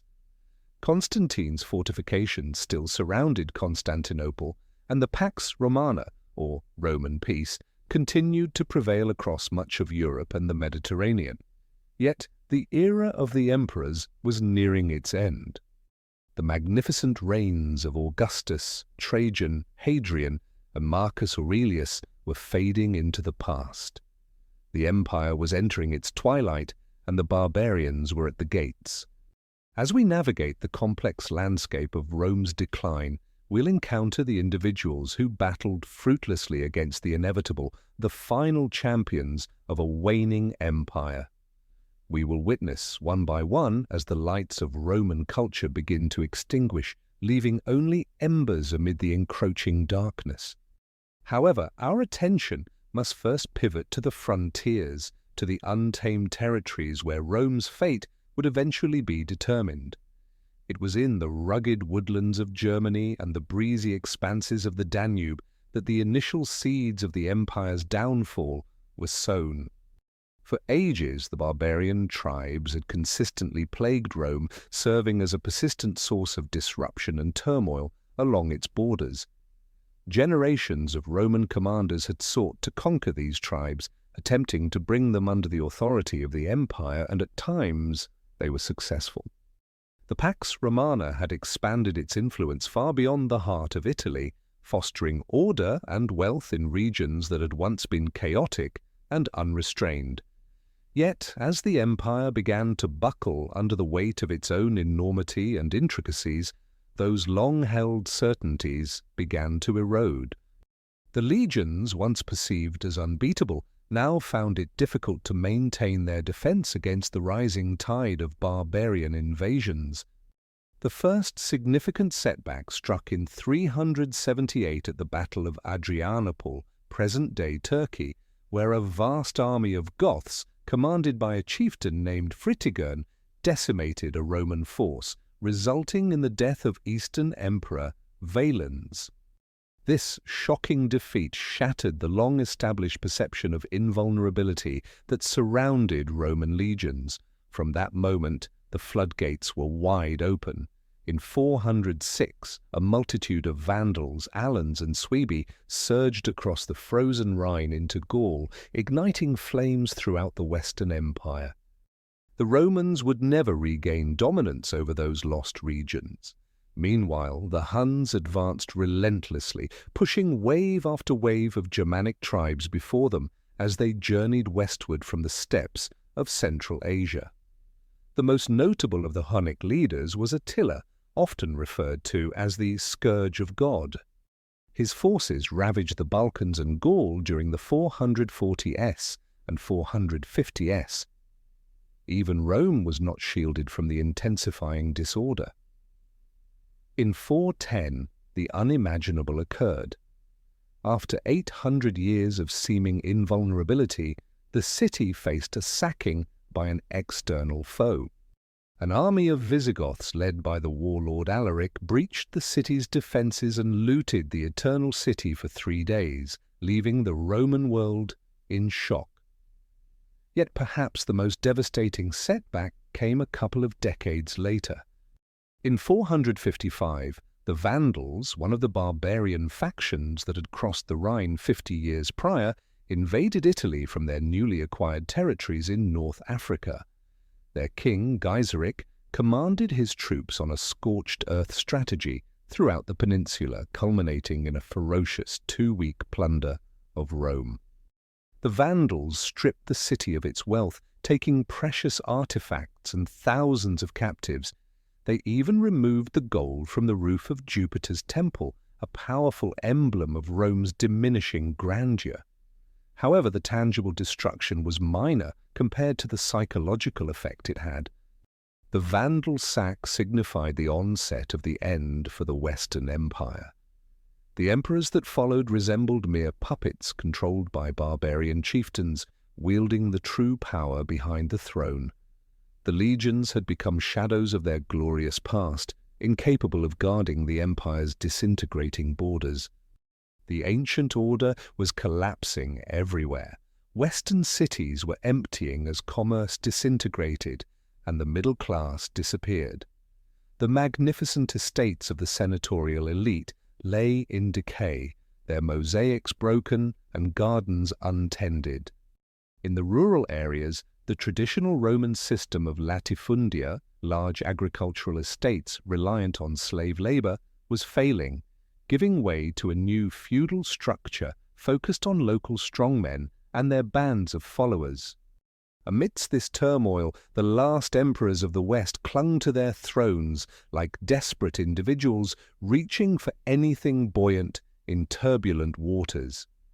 Yet their periods of rule were often brief and fraught with difficulties, tainted by coups, assassinations, and invasions from barbarian forces. The conclusion was almost anticlimactic. In 476 AD, a chieftain named Odoacer overthrew the youthful emperor Romulus Augustulus, dispatching the imperial insignia back to Constantinople, accompanied by a message for the Eastern Emperor Zeno. The role of Western Emperor had lost its significance. Henceforth, Italy would be led by kings. Thus, with a soft sigh rather than a grand finale, the Western Roman Empire met its demise. The magnificent civilization that had for centuries dominated the Mediterranean world had ultimately succumbed to internal decay and external pressures. Meanwhile, the empire established by Constantine persisted in the east. For another millennium, Byzantine emperors governed from Constantinople, overseeing a vibrant culture that melded Greco-Roman legacies with Orthodox Christianity and Eastern influences. As the Western Empire disintegrated, the Byzantines continued constructing stunning churches and palaces, supporting artistic and literary endeavors that would influence European culture for ages. The formidable walls of Constantinople resisted countless waves of would-be conquerors, from the Arabs to the Avars to the Russians. It was not until 1453, when the Ottoman Turks finally breached those ancient defenses, that the last remnants of the Roman Empire were extinguished. By that time, however, the world had already moved forward. The Roman era had faded into history, and a new age was emerging, an era of knights and castles, of crusades and cathedrals, of the rise of Islam and new journeys of exploration. Nevertheless, amidst all that followed, the legacy of Rome persisted. For centuries, European monarchs would consider themselves successors to the Caesars. Even as the remnants of the Forum and the Colosseum stood as silent witnesses to history, they transformed into destinations for countless artists and thinkers, fueling a creative legacy that remains influential to this day. Ultimately, the essence of Rome's magnificence may not be measured solely by the empire's durability or the vastness of its conquests, but rather by the lasting impact of its heritage. While the physical remnants of Roman civilization may have faded into oblivion, the concepts and principles that Rome gifted to the world, such as law, citizenship, art, and literature, along with the intrinsic dignity of the individual, continued to influence the trajectory of history long after the last emperor had fallen. The narrative of Rome's decline is intricate and layered, a saga spanning centuries marked by warfare and peace, glory and degradation, order and disorder. It encompasses mighty leaders and everyday soldiers, barbarian chieftains and cunning bureaucrats, as well as seers and ordinary citizens swept into the currents of history.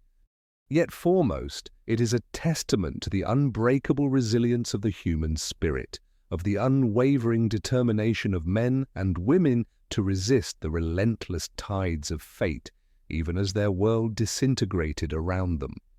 Thus, the collapse of Rome transcended mere political or military significance. It constituted a human tragedy, a slow-moving disaster that unfolded across generations, altering the course of history in ways that would echo through centuries. As we conclude our exploration of the complex journey of Roman decline, let us take a moment to ponder the insights that this grand civilization's fall might offer for our own era. While we admire the splendor and majesty of ancient Rome, we must also confront the harsh truths of its descent, including the insidious consequences of corruption and decadence, the risks of overreach and imperial arrogance, as well as the threats posed by religious conflict and social upheaval. In a time marked by swift transformations and worldwide turmoil, there are invaluable lessons for us to consider. As poet Shelley eloquently expressed in words that seem to encapsulate the spirit of Rome's lasting influence, the solitary and flat sands stretch endlessly, vacant and unadorned, and upon the pedestal these significant phrases are inscribed: "My name is Ozymandias, King of Kings. Observe my achievements, ye powerful, and despair. Nothing else remains." The tale of Rome ultimately reflects the narrative of all prominent civilizations. It is a saga of ascent and decline, of victory and sorrow, embodying the timeless cycle of creation and destruction at the core of the human journey. This narrative continues to echo through time, prompting us to contemplate the vulnerability of even the most formidable empires and the enduring resolve of the human spirit to rise anew from the ruins of defeat. As we prepare to drift into slumber, let's envision Rome with its splendor and magnificence, its excesses and decline. Let's dream of the remarkable individuals who forged its fate, alongside the everyday citizens who lived, loved, and battled under its shadow. And let's cling to the insights that this grand civilization's tale may offer for our own era. Lessons of bravery and empathy, of perseverance and revival, and the unwavering hope that even in the darkest moments, the human spirit will prevail. Good night and sweet dreams. The Praetorian Guard, originally established as an elite division to safeguard the emperor, had by this era morphed into a formidable political entity itself. They recognized that being the bearers of swords and spears, they possessed the power to determine who would ascend the imperial throne. This set off a brutal cycle in the 3rd century where an emperor would seize power only to be ousted or murdered by the Praetorians whenever they became dissatisfied or were persuaded by a rival offering more appealing terms. A notorious instance of this was Emperor Pertinax. He ascended to power in 193 AD, backed by the Praetorian Guard, who had eliminated his predecessor, Commodus. Nevertheless, Pertinax soon fell out of favor when he attempted to enforce stricter military order and implement austere economic policies. After just 87 days in office, he was besieged by a group of disgruntled Praetorians. When he sought to negotiate with them, he was swiftly stabbed to death. The events that followed are almost beyond comprehension. The Praetorians, fresh from committing regicide, opted to sell the imperial throne to the highest bidder. A wealthy senator named Didius Julianus emerged victorious, promising a staggering 25,000 sesterces to each Praetorian Guard, equivalent to several years of pay. Julianus had a short-lived reign, as he was ousted and executed by a rival general merely 2 months later. It appeared the Praetorian Guard's loyalties lay solely with wealth and personal gain. While the Praetorians wreaked havoc in Rome, a different threat loomed at the empire's borders. For centuries, adept diplomacy, strategic alliances, and intermittent displays of military strength had kept the Germanic tribes at bay. However, as the internal disorder of the 3rd century crisis weakened Rome's authority, the barbarians grew increasingly restless and bold in their incursions into imperial lands. The empire had long possessed a strained rapport with the Gothic people residing north of the Danube River. They were first recorded in a now-lost work by the 3rd century historian Cassius Dio, who chronicled a battle in 238 AD wherein the Goths decimated a Roman force and took numerous captives. The most devastating blow occurred in 251 AD when the Goths defeated and killed Roman Emperor Decius during the Battle of Abritus. Decius had been campaigning against the Goths, seeking to repel them from the Danube boundary, but fell victim to a trap laid by the Gothic king, Gothi, near the town of Abritus in present-day Bulgaria. The Roman legions found themselves encircled and slaughtered in the muddy landscapes.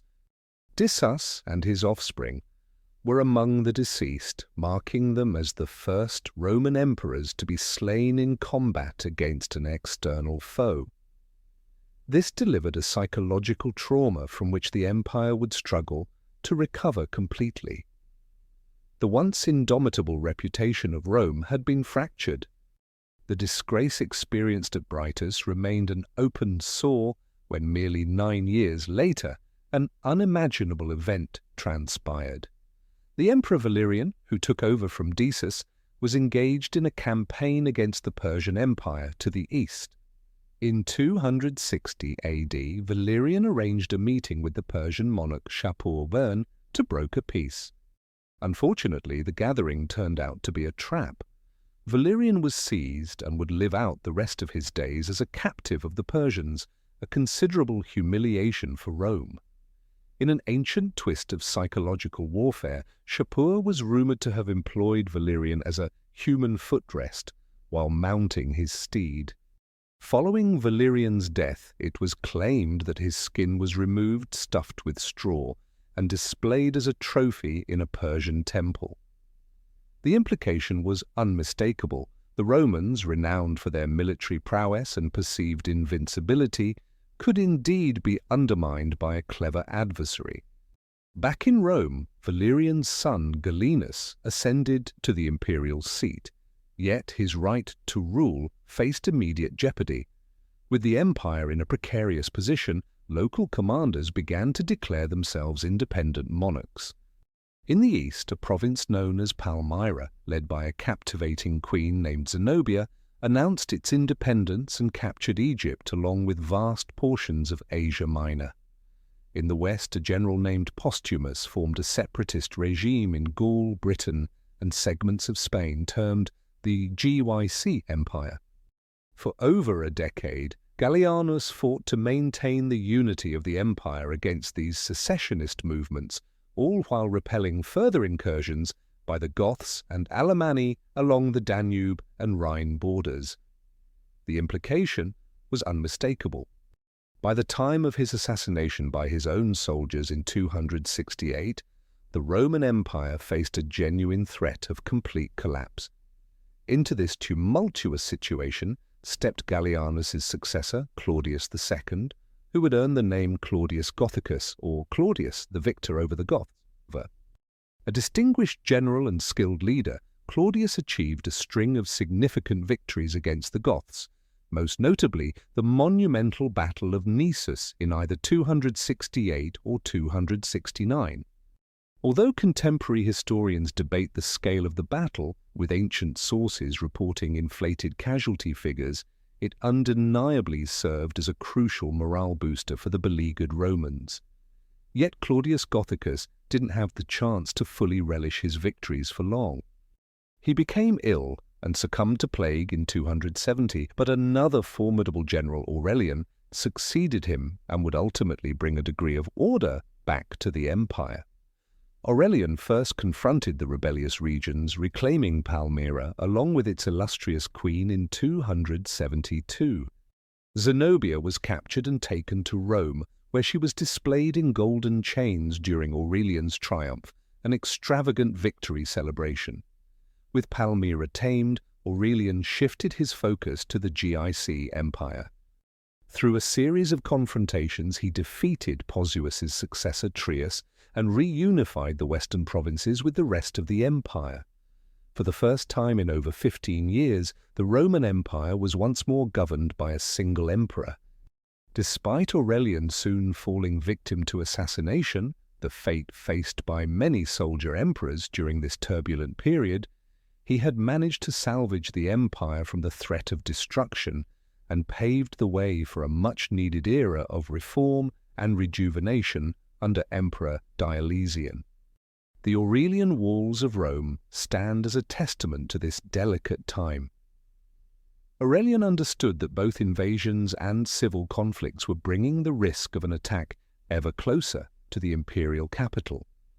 Although Rome had long prided itself on not requiring fortifications, that era of confidence had come to an end.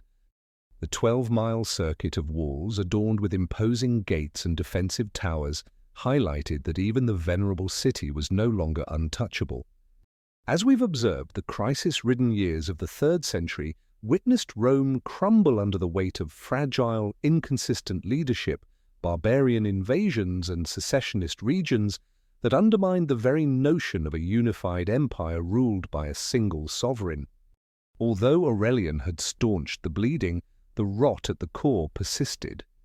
It was up to his successor Diocletian to take decisive action, fundamentally restructuring the empire in a desperate bid to rescue Rome from impending ruin.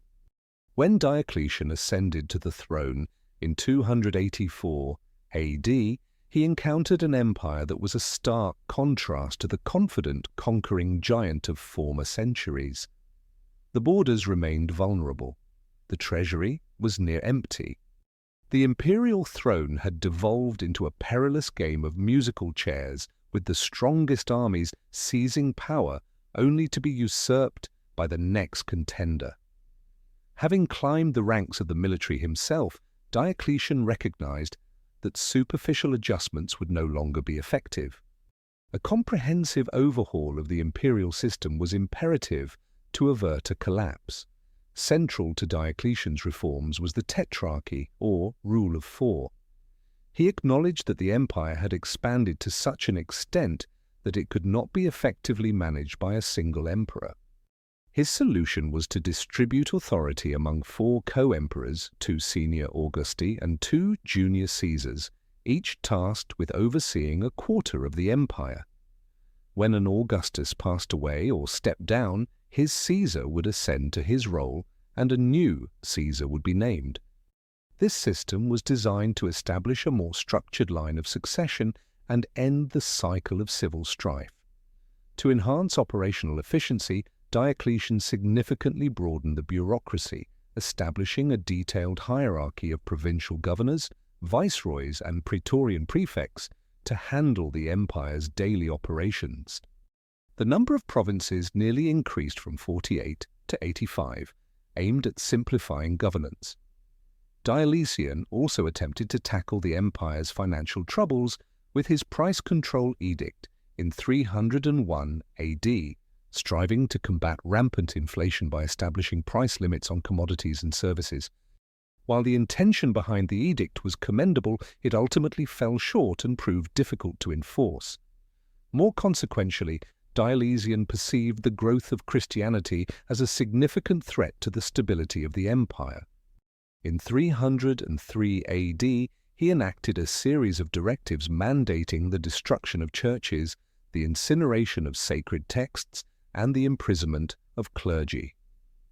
Christians were prohibited from holding public office and could be forced to make sacrifices to Roman deities or face death. This marked the most intense persecution that Christians had encountered in the empire to date. Many faced martyrdom in the arenas, including St. George, who has since been revered as the patron saint of England. Despite the relentless persecution, Christianity continued its spread, rendering Diocletian's attempts to extinguish it ultimately ineffectual. In 305 AD, at 60 years old, Diocletian unexpectedly chose to retire, becoming the first Roman emperor to abdicate voluntarily. He withdrew to his opulent seaside palace on the Dalmatian coast, where it is said he spent his time tending to his garden. When asked to resume power a few years later, he reportedly replied, "If you could show the cabbage that I planted with my own hands to your emperor, he certainly wouldn't dare suggest that I trade the tranquility and joy of this place for the turmoil of insatiable greed." Yet, Diocletian's vision of a tranquil retirement was not to be realized. Lacking his strong leadership, the tetrarchy he established began to fall apart. The Augustinian Caesars competed for dominance, each striving to become the singular ruler of the empire. This led to yet another wave of civil wars as rival claimants vied for control. Ultimately, it was an ambitious young general named Constantine who would prevail and steer the empire toward a dramatically different future. The ascent of Constantine signified a pivotal moment in Roman history. Under his rule, the empire officially adopted Christianity, a new capital was established in the east, and there was an increased centralization of imperial authority. To fully grasp Constantine's influence, we must first explore the narrative of his unexpected rise from a little-known soldier to the emperor of the Romans. Constantine was born circa 272 AD in Nisus, present-day Serbia. His father, Constantius, served as an officer in the Roman army and would eventually achieve the rank of Augustus under Diocletian's tetrarchy. Constantine's mother, Helena, came from humble beginnings, and there were whispers suggesting she had once worked in a tavern. Nevertheless, Constantine's pedigree would be overshadowed by his own drive and military prowess. As a youth, he distinguished himself as a soldier in Diocletian's court within the Eastern Empire, quickly gaining recognition as a valiant and adept fighter. When Diocletian abdicated in 305 AD, Constantius ascended to the position of Augustus of the Western Empire. At this point, Constantine, now in his early 30s, anticipated being named his father's Caesar, but he was instead overlooked in favor of a figure named Severus. Undeterred by this disappointment, Constantine decided to wait for the right moment. When his father passed away in Britain in 306 AD, Constantine was by his side. The army promptly declared Constantine as Augustus, though this designation was not acknowledged by Galerius, the senior Augustus in the east. Galerius appointed Severus as Augustus of the West and bestowed the title of Caesar upon Constantine. It was a precarious situation with multiple contenders competing for dominance. The ensuing years unfolded as a complex tapestry of alliances, betrayals, and conflicts.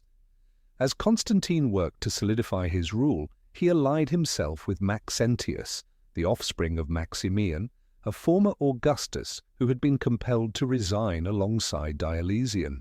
Together, they managed to vanquish and eliminate Severus. Yet this alliance quickly deteriorated, leading Constantine and Maxentius to become fierce adversaries. In 312 AD, the stage was set for a decisive confrontation between the two. While Maxentius fortified his position in Rome with a more extensive army, Constantine commanded a smaller force from the north. However, as Constantine advanced toward Rome, he received a vision that would alter the trajectory of history. Eusebius, Constantine's biographer, recounts that the emperor beheld a luminous cross in the sky above the sun, accompanied by the phrase, "In this sign, conquer." Motivated by this revelation, Constantine instructed his troops to inscribe the Christian symbol of the Chi-Rho, the initial two letters of Christ in Greek, onto their shields. When the forces clashed at the Battle of Milvian Bridge, situated just beyond Rome, Constantine triumphed. In his effort to escape, Maxentius drowned in the Tiber River. Constantine entered Rome in glory, and the Senate elevated him to the status of senior Augustus. The Battle of Milvian Bridge was a crucial turning point, not only for Constantine, but for the empire as a whole. It signified the start of Constantine's acceptance of Christianity, which would lead to significant repercussions. In 313 AD, he convened with the Eastern Emperor Licinius, and they jointly issued the Edict of Milan, which established religious tolerance across the empire and halted the persecution of Christians. Over the following decade, Constantine methodically solidified his authority and eliminated his competitors one by one. By 324 AD, he had defeated Licinius and became the sole ruler of the Roman Empire. This newfound freedom allowed him to realize his vision of a Christian empire. In 325 AD, he called for the First Council of Nicaea to address disputes concerning the nature of Christ and to define orthodox Christian doctrine. Yet, one of Constantine's most enduring contributions was the establishment of a new capital in the east. He selected the ancient Greek city of Byzantium, which was strategically positioned on the Bosphorus Strait. In the subsequent 6 years, the city underwent a remarkable transformation, with enhancements to its defences, the construction of new public buildings and churches, and an influx of artistic masterpieces from across the empire. In 330 AD, during a grand ceremony, the city was formally named Constantinople, serving as the new Rome. This founding signified an acknowledgement that the empire's centre was moving toward the east. While Rome would continue to serve as a ceremonial capital, Constantinople was poised to become the new epicenter of imperial authority. It was a bold decision, one that focused on the empire's future rather than its historical roots. Upon his death in 337 AD, Constantine became the first emperor to be baptized while on his deathbed, leaving behind an empire notably transformed from the one he had received. Christianity had emerged as the dominant faith, the imperial capital had shifted eastward, and power was more concentrated than ever within the emperor's control. Nevertheless, he also left a significant challenge, a lack of a clear succession strategy. Constantine's death ignited yet another series of civil wars as his sons and nephews vied for dominance over the empire. The cohesive entity that he had crafted would not endure long past his passing. By 395 AD, less than 60 years after his death, the empire officially divided into eastern and western segments, never to be unified again. As we enter the final stages of the Western Empire, we encounter a realm that has become a mere echo of its former glory. Plagued by invasions and drained by relentless warfare and internal strife, the once formidable Roman Empire in the West was now caught in a phase of irreversible decay. The landscape of the 5th century was marked by an empire struggling to maintain its previous status as a dominant power. Instead, it was battling for its existence amid a multitude of barbarian kingdoms. As the 5th century began, the Visigoths, a faction of the Gothic tribes, were on the move. They had been driven westward by the Huns, a brutal nomadic group originating from Central Asia, and were now advancing towards the empire's Danubian borders. In 401 AD, under the leadership of King Alaric, the Visigoths launched an invasion of Italy. The Western Emperor Honorius, safeguarded behind the marshes and fortifications of Ravenna, struggled to mount an adequate defense against them. For the ensuing decade, Alaric and his Visigoths roamed the Balkans and Italy, oscillating between clashing with and serving alongside the Roman army as federati, or allies. The distinction between invader and mercenary had grown increasingly ambiguous. In 408 AD, with the empire preoccupied by inner power struggles, Alaric saw his opportunity. He led his forces to the very gates of Rome and laid siege to the city. It had been centuries since a foreign army had besieged Rome. The shock and fear of its inhabitants must have been unimaginable. The once impregnable capital, the epicenter of a colossal empire, was now at the mercy of a barbarian ruler. After months of siege and negotiations, Alaric eventually lifted the blockade in exchange for an enormous ransom of gold and silver. However, this was merely a temporary stay of execution. In 410 AD, following further political machinations and unfulfilled promises by the Romans, Alaric's patience finally waned. This time, when he advanced on Rome, he conquered the city through force. For 3 days, the age of Constantine marked a significant turning point in Roman history. Constantine's ascent to power followed a tumultuous period of civil discord and warfare that had fractured the empire. Born in the province of Moesia to a military officer, Constantine found himself well placed for a life of imperial duty. He embarked on his career as a soldier, serving in the court of the Eastern Emperor Diocletian. Yet, fueled by ambition, Constantine soon set his sights on greater accomplishments. In the year 312, Constantine advanced into Rome to confront his adversary Maxentius. Just before the pivotal clash at Milvian Bridge, it's said that Constantine experienced a vision. According to the tale, he observed a cross of light shining in the sky above the sun, accompanied by the words, "In this sign conquer." Motivated by this celestial revelation, Constantine instructed his soldiers to emblazon their shields with the Christian emblem of the Chi-Rho, which represents the first 2 letters of Christ's name in Greek. That day, Constantine's forces emerged victorious, and he attributed his success to the Christian God. This event marked the onset of Constantine's endorsement of Christianity, a faith that had previously faced intense persecution within the Roman Empire. In 313, merely a year after the battle at Milvian Bridge, Constantine convened with his eastern counterpart, Licinius, and together they issued the Edict of Milan. This landmark declaration established religious tolerance throughout the empire and legalized Christianity for the first time. Nevertheless, Constantine's acceptance of Christianity was influenced by factors beyond his personal conviction. It also served as a cunning political strategy. By aligning himself with this expanding faith, Constantine aimed to unify the splintering empire under a fresh religious identity. he began to allocate state resources for the building of churches and offered Christians elevated roles within the government and military. Simultaneously, funding for pagan temples was reduced, and their sway gradually diminished. Perhaps the most prominent indicator of Constantine's new Christian empire was the establishment of a new capital city in the east, Constantinople. Situated along the Bosporus Strait, this new Rome was envisioned as a magnificent testament to Constantine's authority and a symbol of Christian prosperity. The city was embellished with churches and public structures adorned with Christian iconography, serving as a powerful visual reminder of the evolving spiritual landscape of the empire.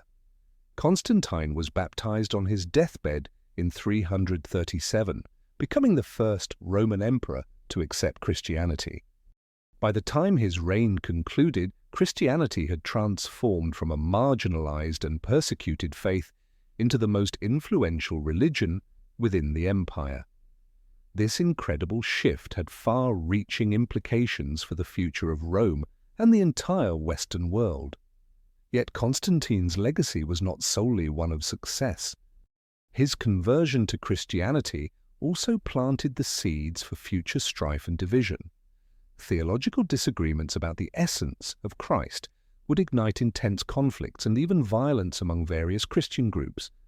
Furthermore, the privileged position afforded to the Church would forge a formidable new entity in Roman politics, which many emperors would find challenging to govern.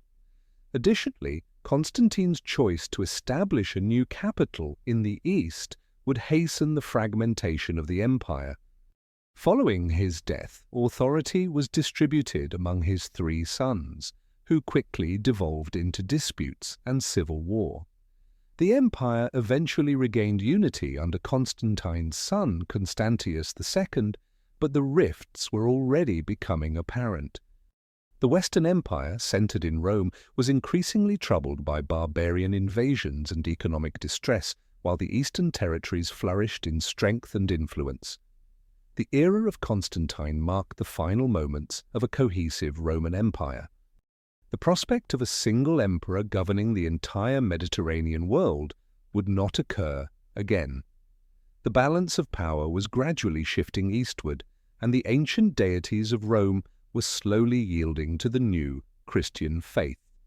It was a period of significant transformation and turmoil as the old world order crumbled, giving rise to a new one. As we have observed, the decline of Rome resulted from a myriad of factors: political, military, economic, and religious, rather than a singular cause. The empire had been gradually deteriorating for hundreds of years, its base weakened by corruption, civil unrest, and outside dangers. However, in the 4th century, these challenges would reach their peak, paving the way for the concluding chapter of Roman history. In the following segment, we'll observe how the barbarian groups that had long threatened Rome's frontiers would ultimately breach its defenses, unleashing a wave of devastation that would eradicate the final remnants of the Western Empire. The Goths, Vandals, Franks, and Huns, names that still evoke a sense of primal dread, would emerge as the new rulers of the Roman realm, establishing kingdoms of their own from the ashes of the once mighty empire.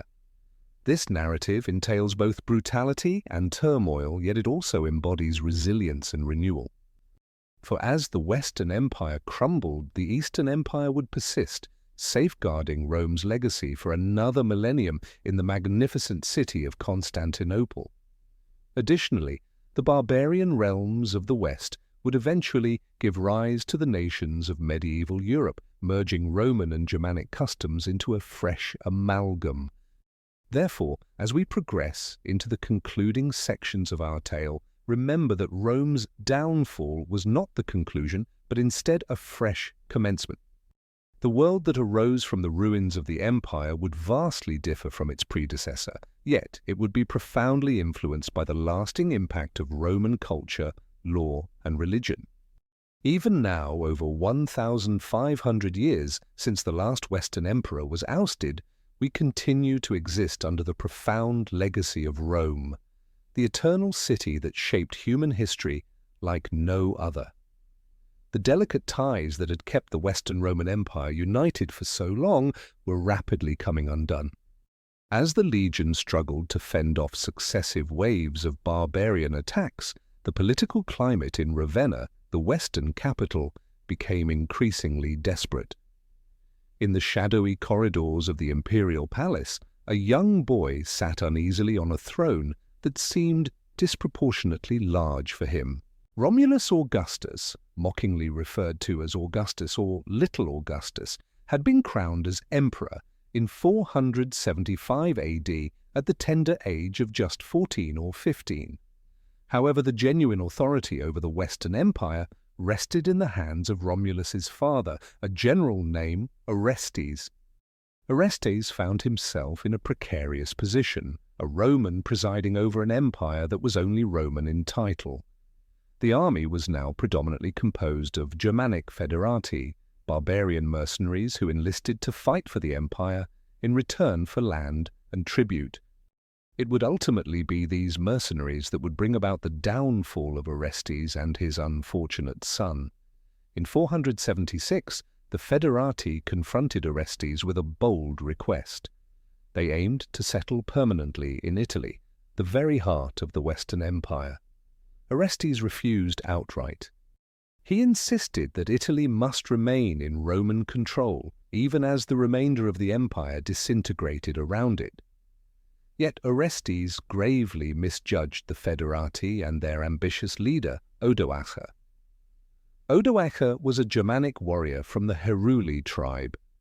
Rising through the ranks of the Roman army, he had become a formidable general. When Orestes denied the federati land in Italy, Odoacer seized his chance. Rallying his loyal troops, he advanced on Ravenna, intent on taking by force what had been denied through negotiation. Outnumbered and desperate, Orestes abandoned the capital and sought refuge in the strategic city of Pavia. However, there would be no sanctuary for the father of the last Western emperor.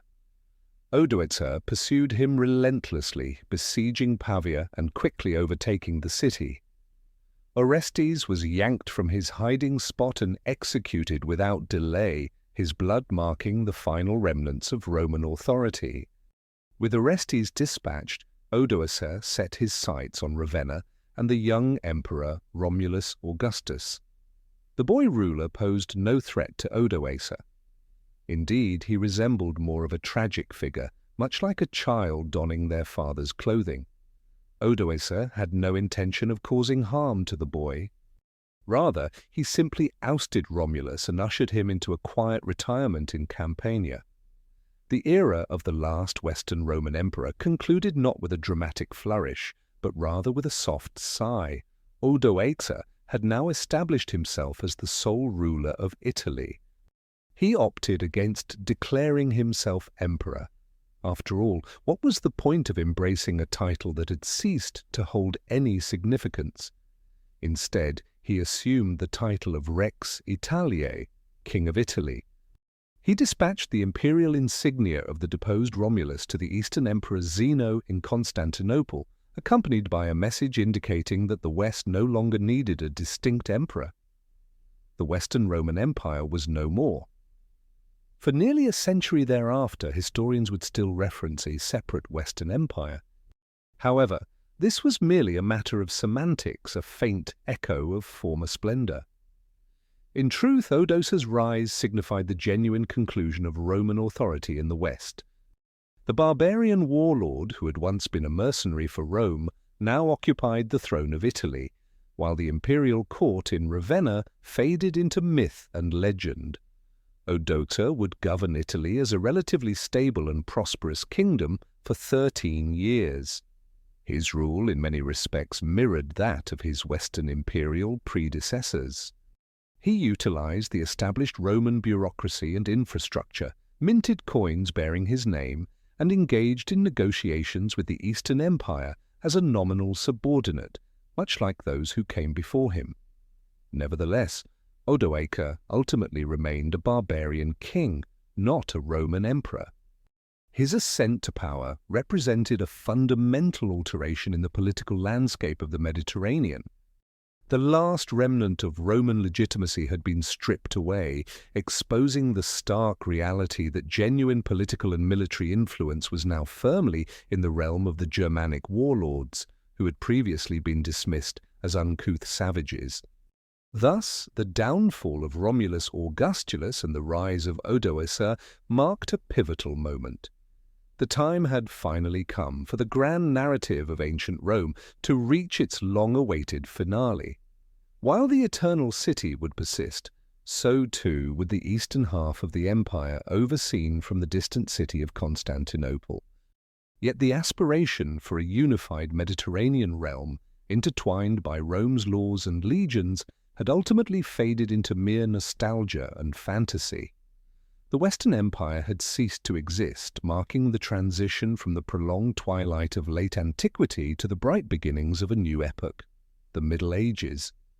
This would be an era marked by significant transformation and turmoil, wherein the established truths of classical civilization would be uprooted and supplanted by emerging powers, new faiths, and alternative perspectives on existence. Monks and knights within medieval Christendom would nostalgically regard ancient Rome as a golden era of unmatched strength and luxury. Meanwhile, the Muslim caliphs who conquered the southern and eastern coasts of the Mediterranean would consider themselves the legitimate successors to Rome's imperial majesty. Despite the many centuries that distanced them from the ancient past, the people of the Middle Ages could never fully escape the influence of Rome.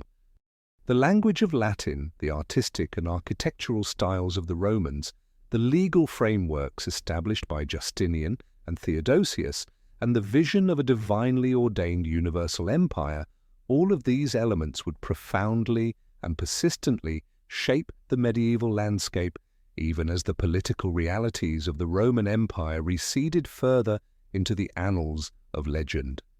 In a way, it seems fitting that the Western Roman Empire met its end under a ruler named Romulus. As ancient lore recounts, it was another Romulus who laid the foundations of Rome approximately 1,200 years earlier.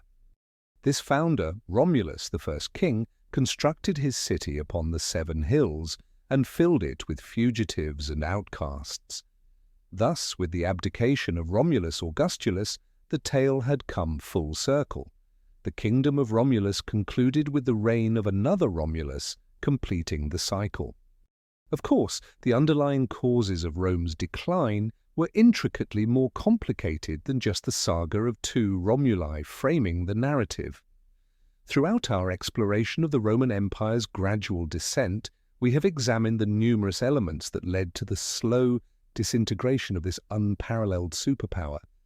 Economic turmoil, political dishonesty, religious discord, and barbarian invasions all contributed to the colossal downfall of Rome. However, the key takeaway from this historical arc might be quite straightforward.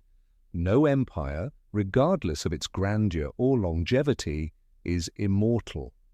Every powerful dominion faces its eventual twilight.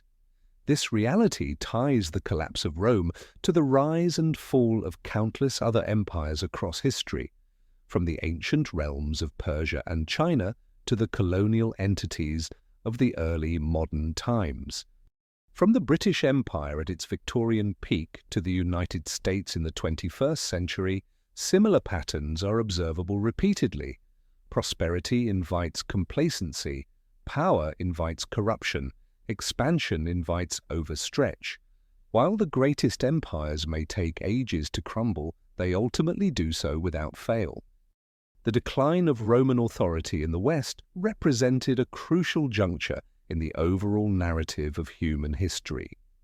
It delineated the transition between the classical and medieval eras, the pivot that connected the realms of Caesar and Cicero to those of Charlemagne and William the Conqueror. The centuries that followed the fall of Rome witnessed profound transformations in all facets of Western civilization, from art and architecture to religion and politics, and even to language and literature. Still, the eternal city persisted, emerging from its early medieval period to reclaim its status as a center of influence and culture. The Rome of the popes and the Renaissance was, in numerous respects, markedly distinct from the Rome of Augustus and Trajan. Yet, it remained undoubtedly Rome, an active connection to the lost realm of antiquity. Ultimately, it is likely this lasting heritage that most significantly shapes Rome's role in the narrative of human civilization. Long after the last emperor had relinquished his rule, and long after the aqueducts and theatres had fallen into disrepair, the essence of Rome continued to thrive. The aspiration for a universal civilization, one united through law and education, shared values, and a collective history, persisted. Thus, as we say goodbye to Romulus Augustulus and the dwindling fragments of the Western Empire, we can't help but feel a profound respect for the immense scale and brilliance of Roman accomplishments. Despite its imperfections and contradictions, and in light of the violence, labor, and oppression that marked its ascent and decline, nothing has ever been quite like Rome, either before or after. It constituted and still constitutes a pivotal moment in human history, the very turning point around which the destinies of nations and peoples have frequently revolved. As we drift into slumber, our thoughts filled with visions of marble columns and imperial purple, of barbarian warlords and banished boy emperors, we may find some reassurance in realizing that the tale of Rome reflects the story of all humanity. It narrates how a humble, muddy settlement on the banks of the Tiber rose to dominate the globe, only to be undermined by the very weight of its own magnificence. It acts as a reflection of our hopes and fears, as well as the successes and struggles of our civilization. And so, during the peaceful hours of night, let us envision Rome as it once was, a city that can never be again, a realm of gods and emperors, glory and excess, unmatched power and beauty in human history. Let us wander through its ancient avenues and wonder at its eternal splendor. Even as we softly bid farewell to the last flicker of the Western Empire, may we cherish the idea of Roma as an everlasting entity. The economic difficulties that had been developing for centuries finally reached a breaking point in the 3rd century AD. The silver denarius, which had served as the backbone of Roman currency for nearly 5 centuries, began to lose its integrity. In a desperate bid to maximize the limited supply of silver, emperors started to incorporate less valuable metals like bronze and copper into the mix. Under Emperor Caracalla in the early 200s AD, the silver content of the denarius plummeted to merely 50%. By 250 AD, it had dropped to an astonishing 5% silver. What was once a respected denarius had become little more than a bronze coin superficially coated in silver. Think about the public's diminishing trust as they witnessed their currency devaluing right before their eyes. This led to rampant inflation. With an influx of coins but no corresponding increase in tangible worth, prices soared. A measure of Egyptian wheat, which used to cost 7 drachmas, skyrocketed to an astonishing 120,000 drachmas by the end of the 3rd century. Everyday expenses spiraled out of control. This economic meltdown occurred simultaneously with a period of political turmoil known as the Crisis of the 3rd Century or the Imperial Crisis. Between 235 and 284 AD, more than 20 individuals held the title of emperor, predominantly through violent usurpation rather than peaceful transitions. In a span of 50 years, there was only one emperor who died of natural causes, while the others were assassinated, took their own lives, or perished in battle. The average reign barely lasted 2 to 3 years. In 238 AD, an astonishing 6 emperors came and went in a single tumultuous year. With such chaos at the helm, effective governance was nearly impossible. Taxation, infrastructure maintenance, and frontier defense descended into disorder. One of the most catastrophic events occurred in 260 AD under Emperor Valerian. Valerian led his legions east to face the emerging threat of the Sasanian Persian Empire. However, in a stunning act of humiliation, the Persians outmaneuvered him and captured the emperor himself as a prisoner of war. Just imagine the damage to Roman prestige. Their emperor, once a formidable leader believed to be a living deity, had now become a prisoner in Persia, never to see his realm again. Some narratives even assert that following Valerian's demise, the Persian monarch Shapur II utilized the emperor's corpse as a footstool and displayed his preserved skin as a trophy. Such was the decline of Rome's grandeur. The consequences of this extraordinary calamity rippled across vast distances. With no centralized power to maintain order, local commanders seized control for themselves. The GIC Empire split off in the west, asserting dominance over Britain, Gaul, and Spain. In the east, the Palmyrene Empire asserted authority over the vital territories of Syria and Egypt. These breakaway empires posed a challenge to Rome's supremacy for a decade and a half. It was akin to the United States today losing jurisdiction over California and Texas, resulting in their effective independence. The Roman Empire's era as the uncontested ruler of the Mediterranean was at an end. Yet, the crisis of the 3rd century revealed that the imperial structure was not invulnerable to failure. Weaknesses in its political framework, economic stability, and military strength could bring even the mightiest superpower crashing down. Although the empire would persist in some form for another 200 years, many historians mark this crisis as the onset of Rome's irreversible decline. It would require a leader of extraordinary talent to mend the ancient empire and strive to guide it along a more secure course. Luck would be on Rome's side as the individual prepared to accept this daunting mission was already in waiting, ready to don the imperial attire. His name was Diocletian, and he would implement reforms that were the most comprehensive the Roman realm had ever seen. Coming from a modest background in the province of Dacia, around 244 AD, few could have foreseen that Diocletian would ascend to rulership over the empire. He set off on his ascent, much like other ambitious figures of the time, through a military career. Distinguishing himself through his bravery and strategic skill, Diocletian served in the elite cavalry and became part of the imperial bodyguard. Nevertheless, Diocletian's true break came when his benefactor, General Numerian, died under enigmatic circumstances during a Persian campaign in 284 AD. With the powerful military's support, Diocletian declared himself emperor and swiftly dealt with any contenders.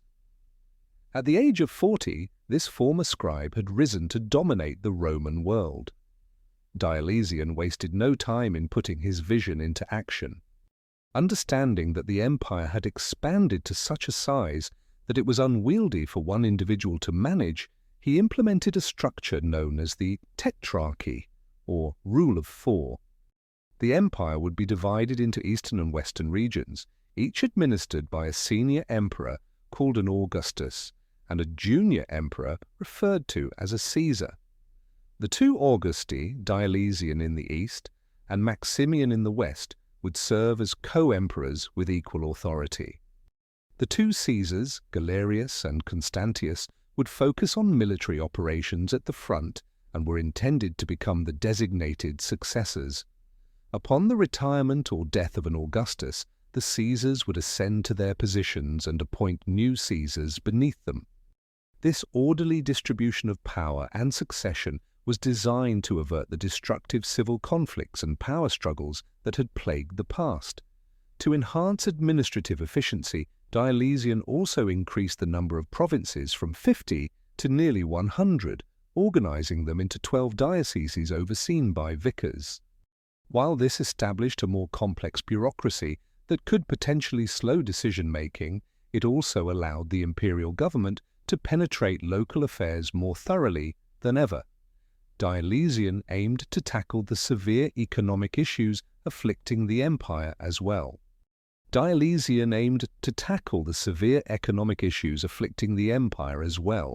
To combat rampant inflation, he issued his well-known edict on maximum prices in 301 AD. This decree established price limits on more than 1,000 different goods and services, covering everything from a pound of ivory to a lawyer's fee and from a bag of dates to a bunch of lettuce.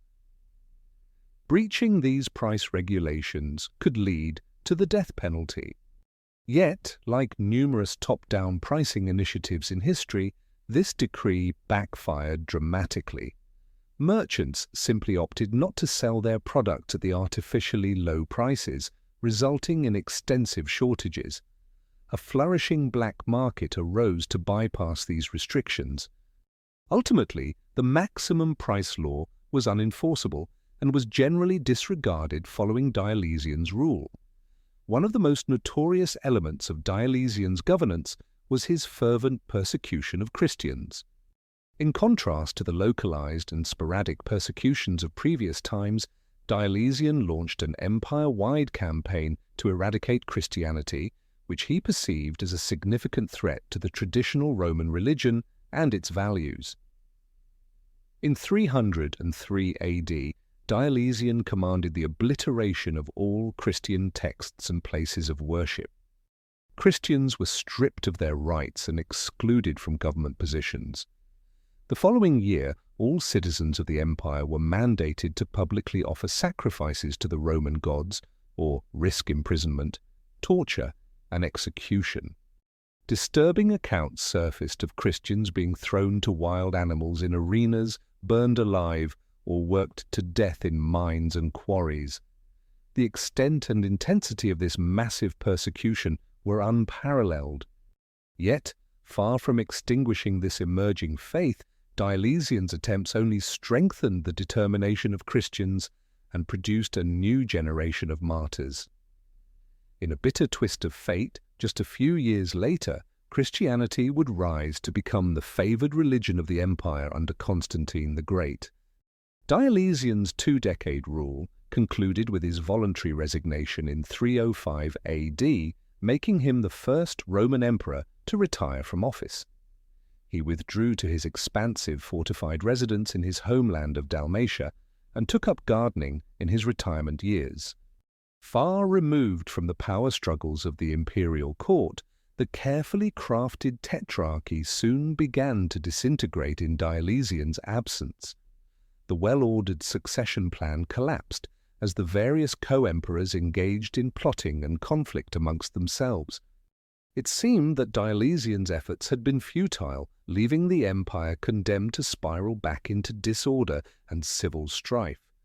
Yet despite the ultimate failure of the tetrarchy, Diocletian undeniably rescued the empire from disaster and provided it with invaluable time. His military achievements had fortified the borders.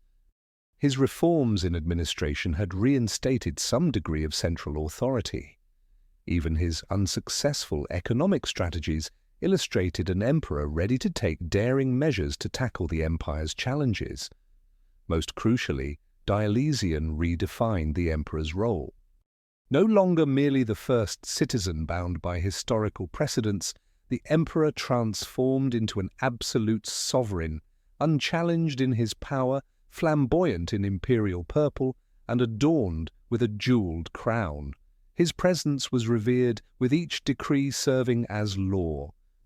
This concept of sacred absolutist monarchy would persist and proliferate well beyond Rome, establishing itself as the primary model for kingship across Europe and the Mediterranean for over a millennium.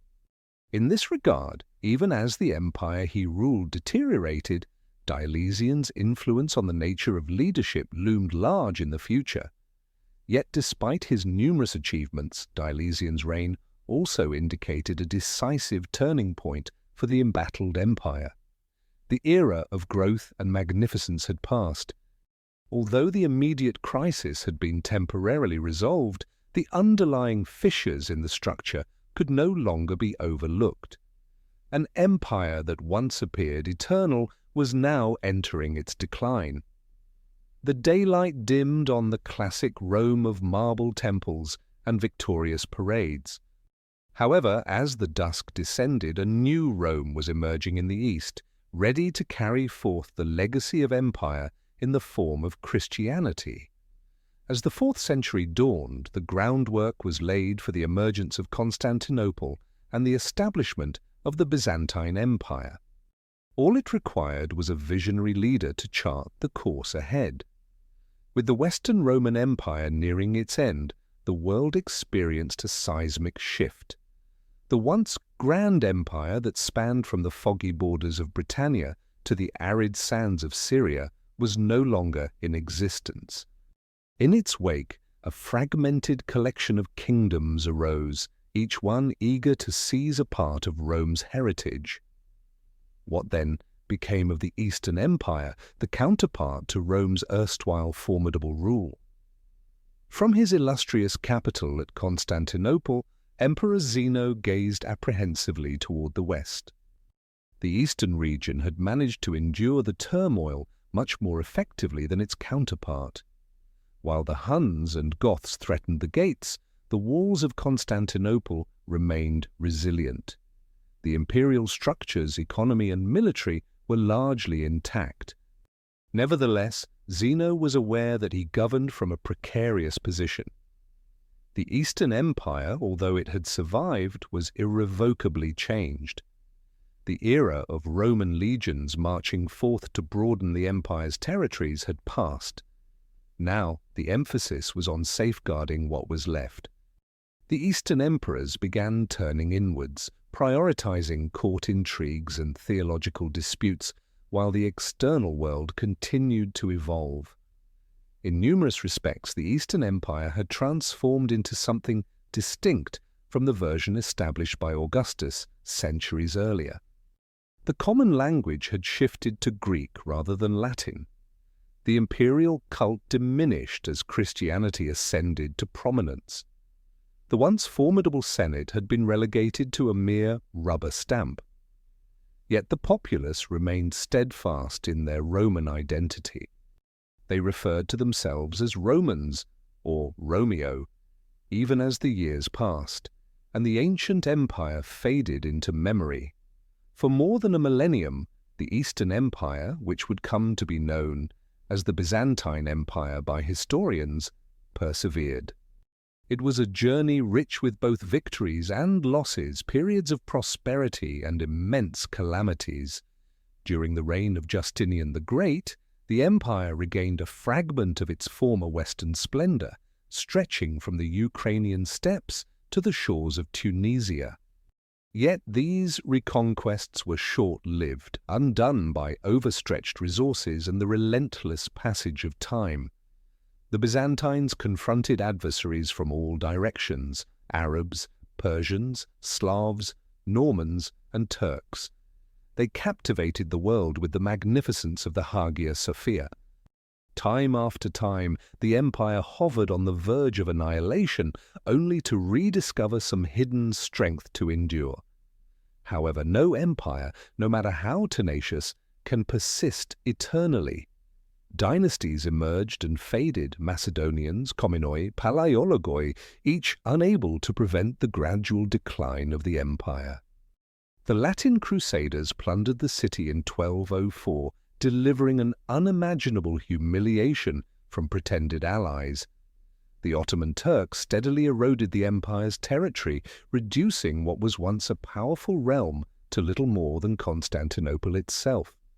When the end finally arrived, it felt almost anticlimactic.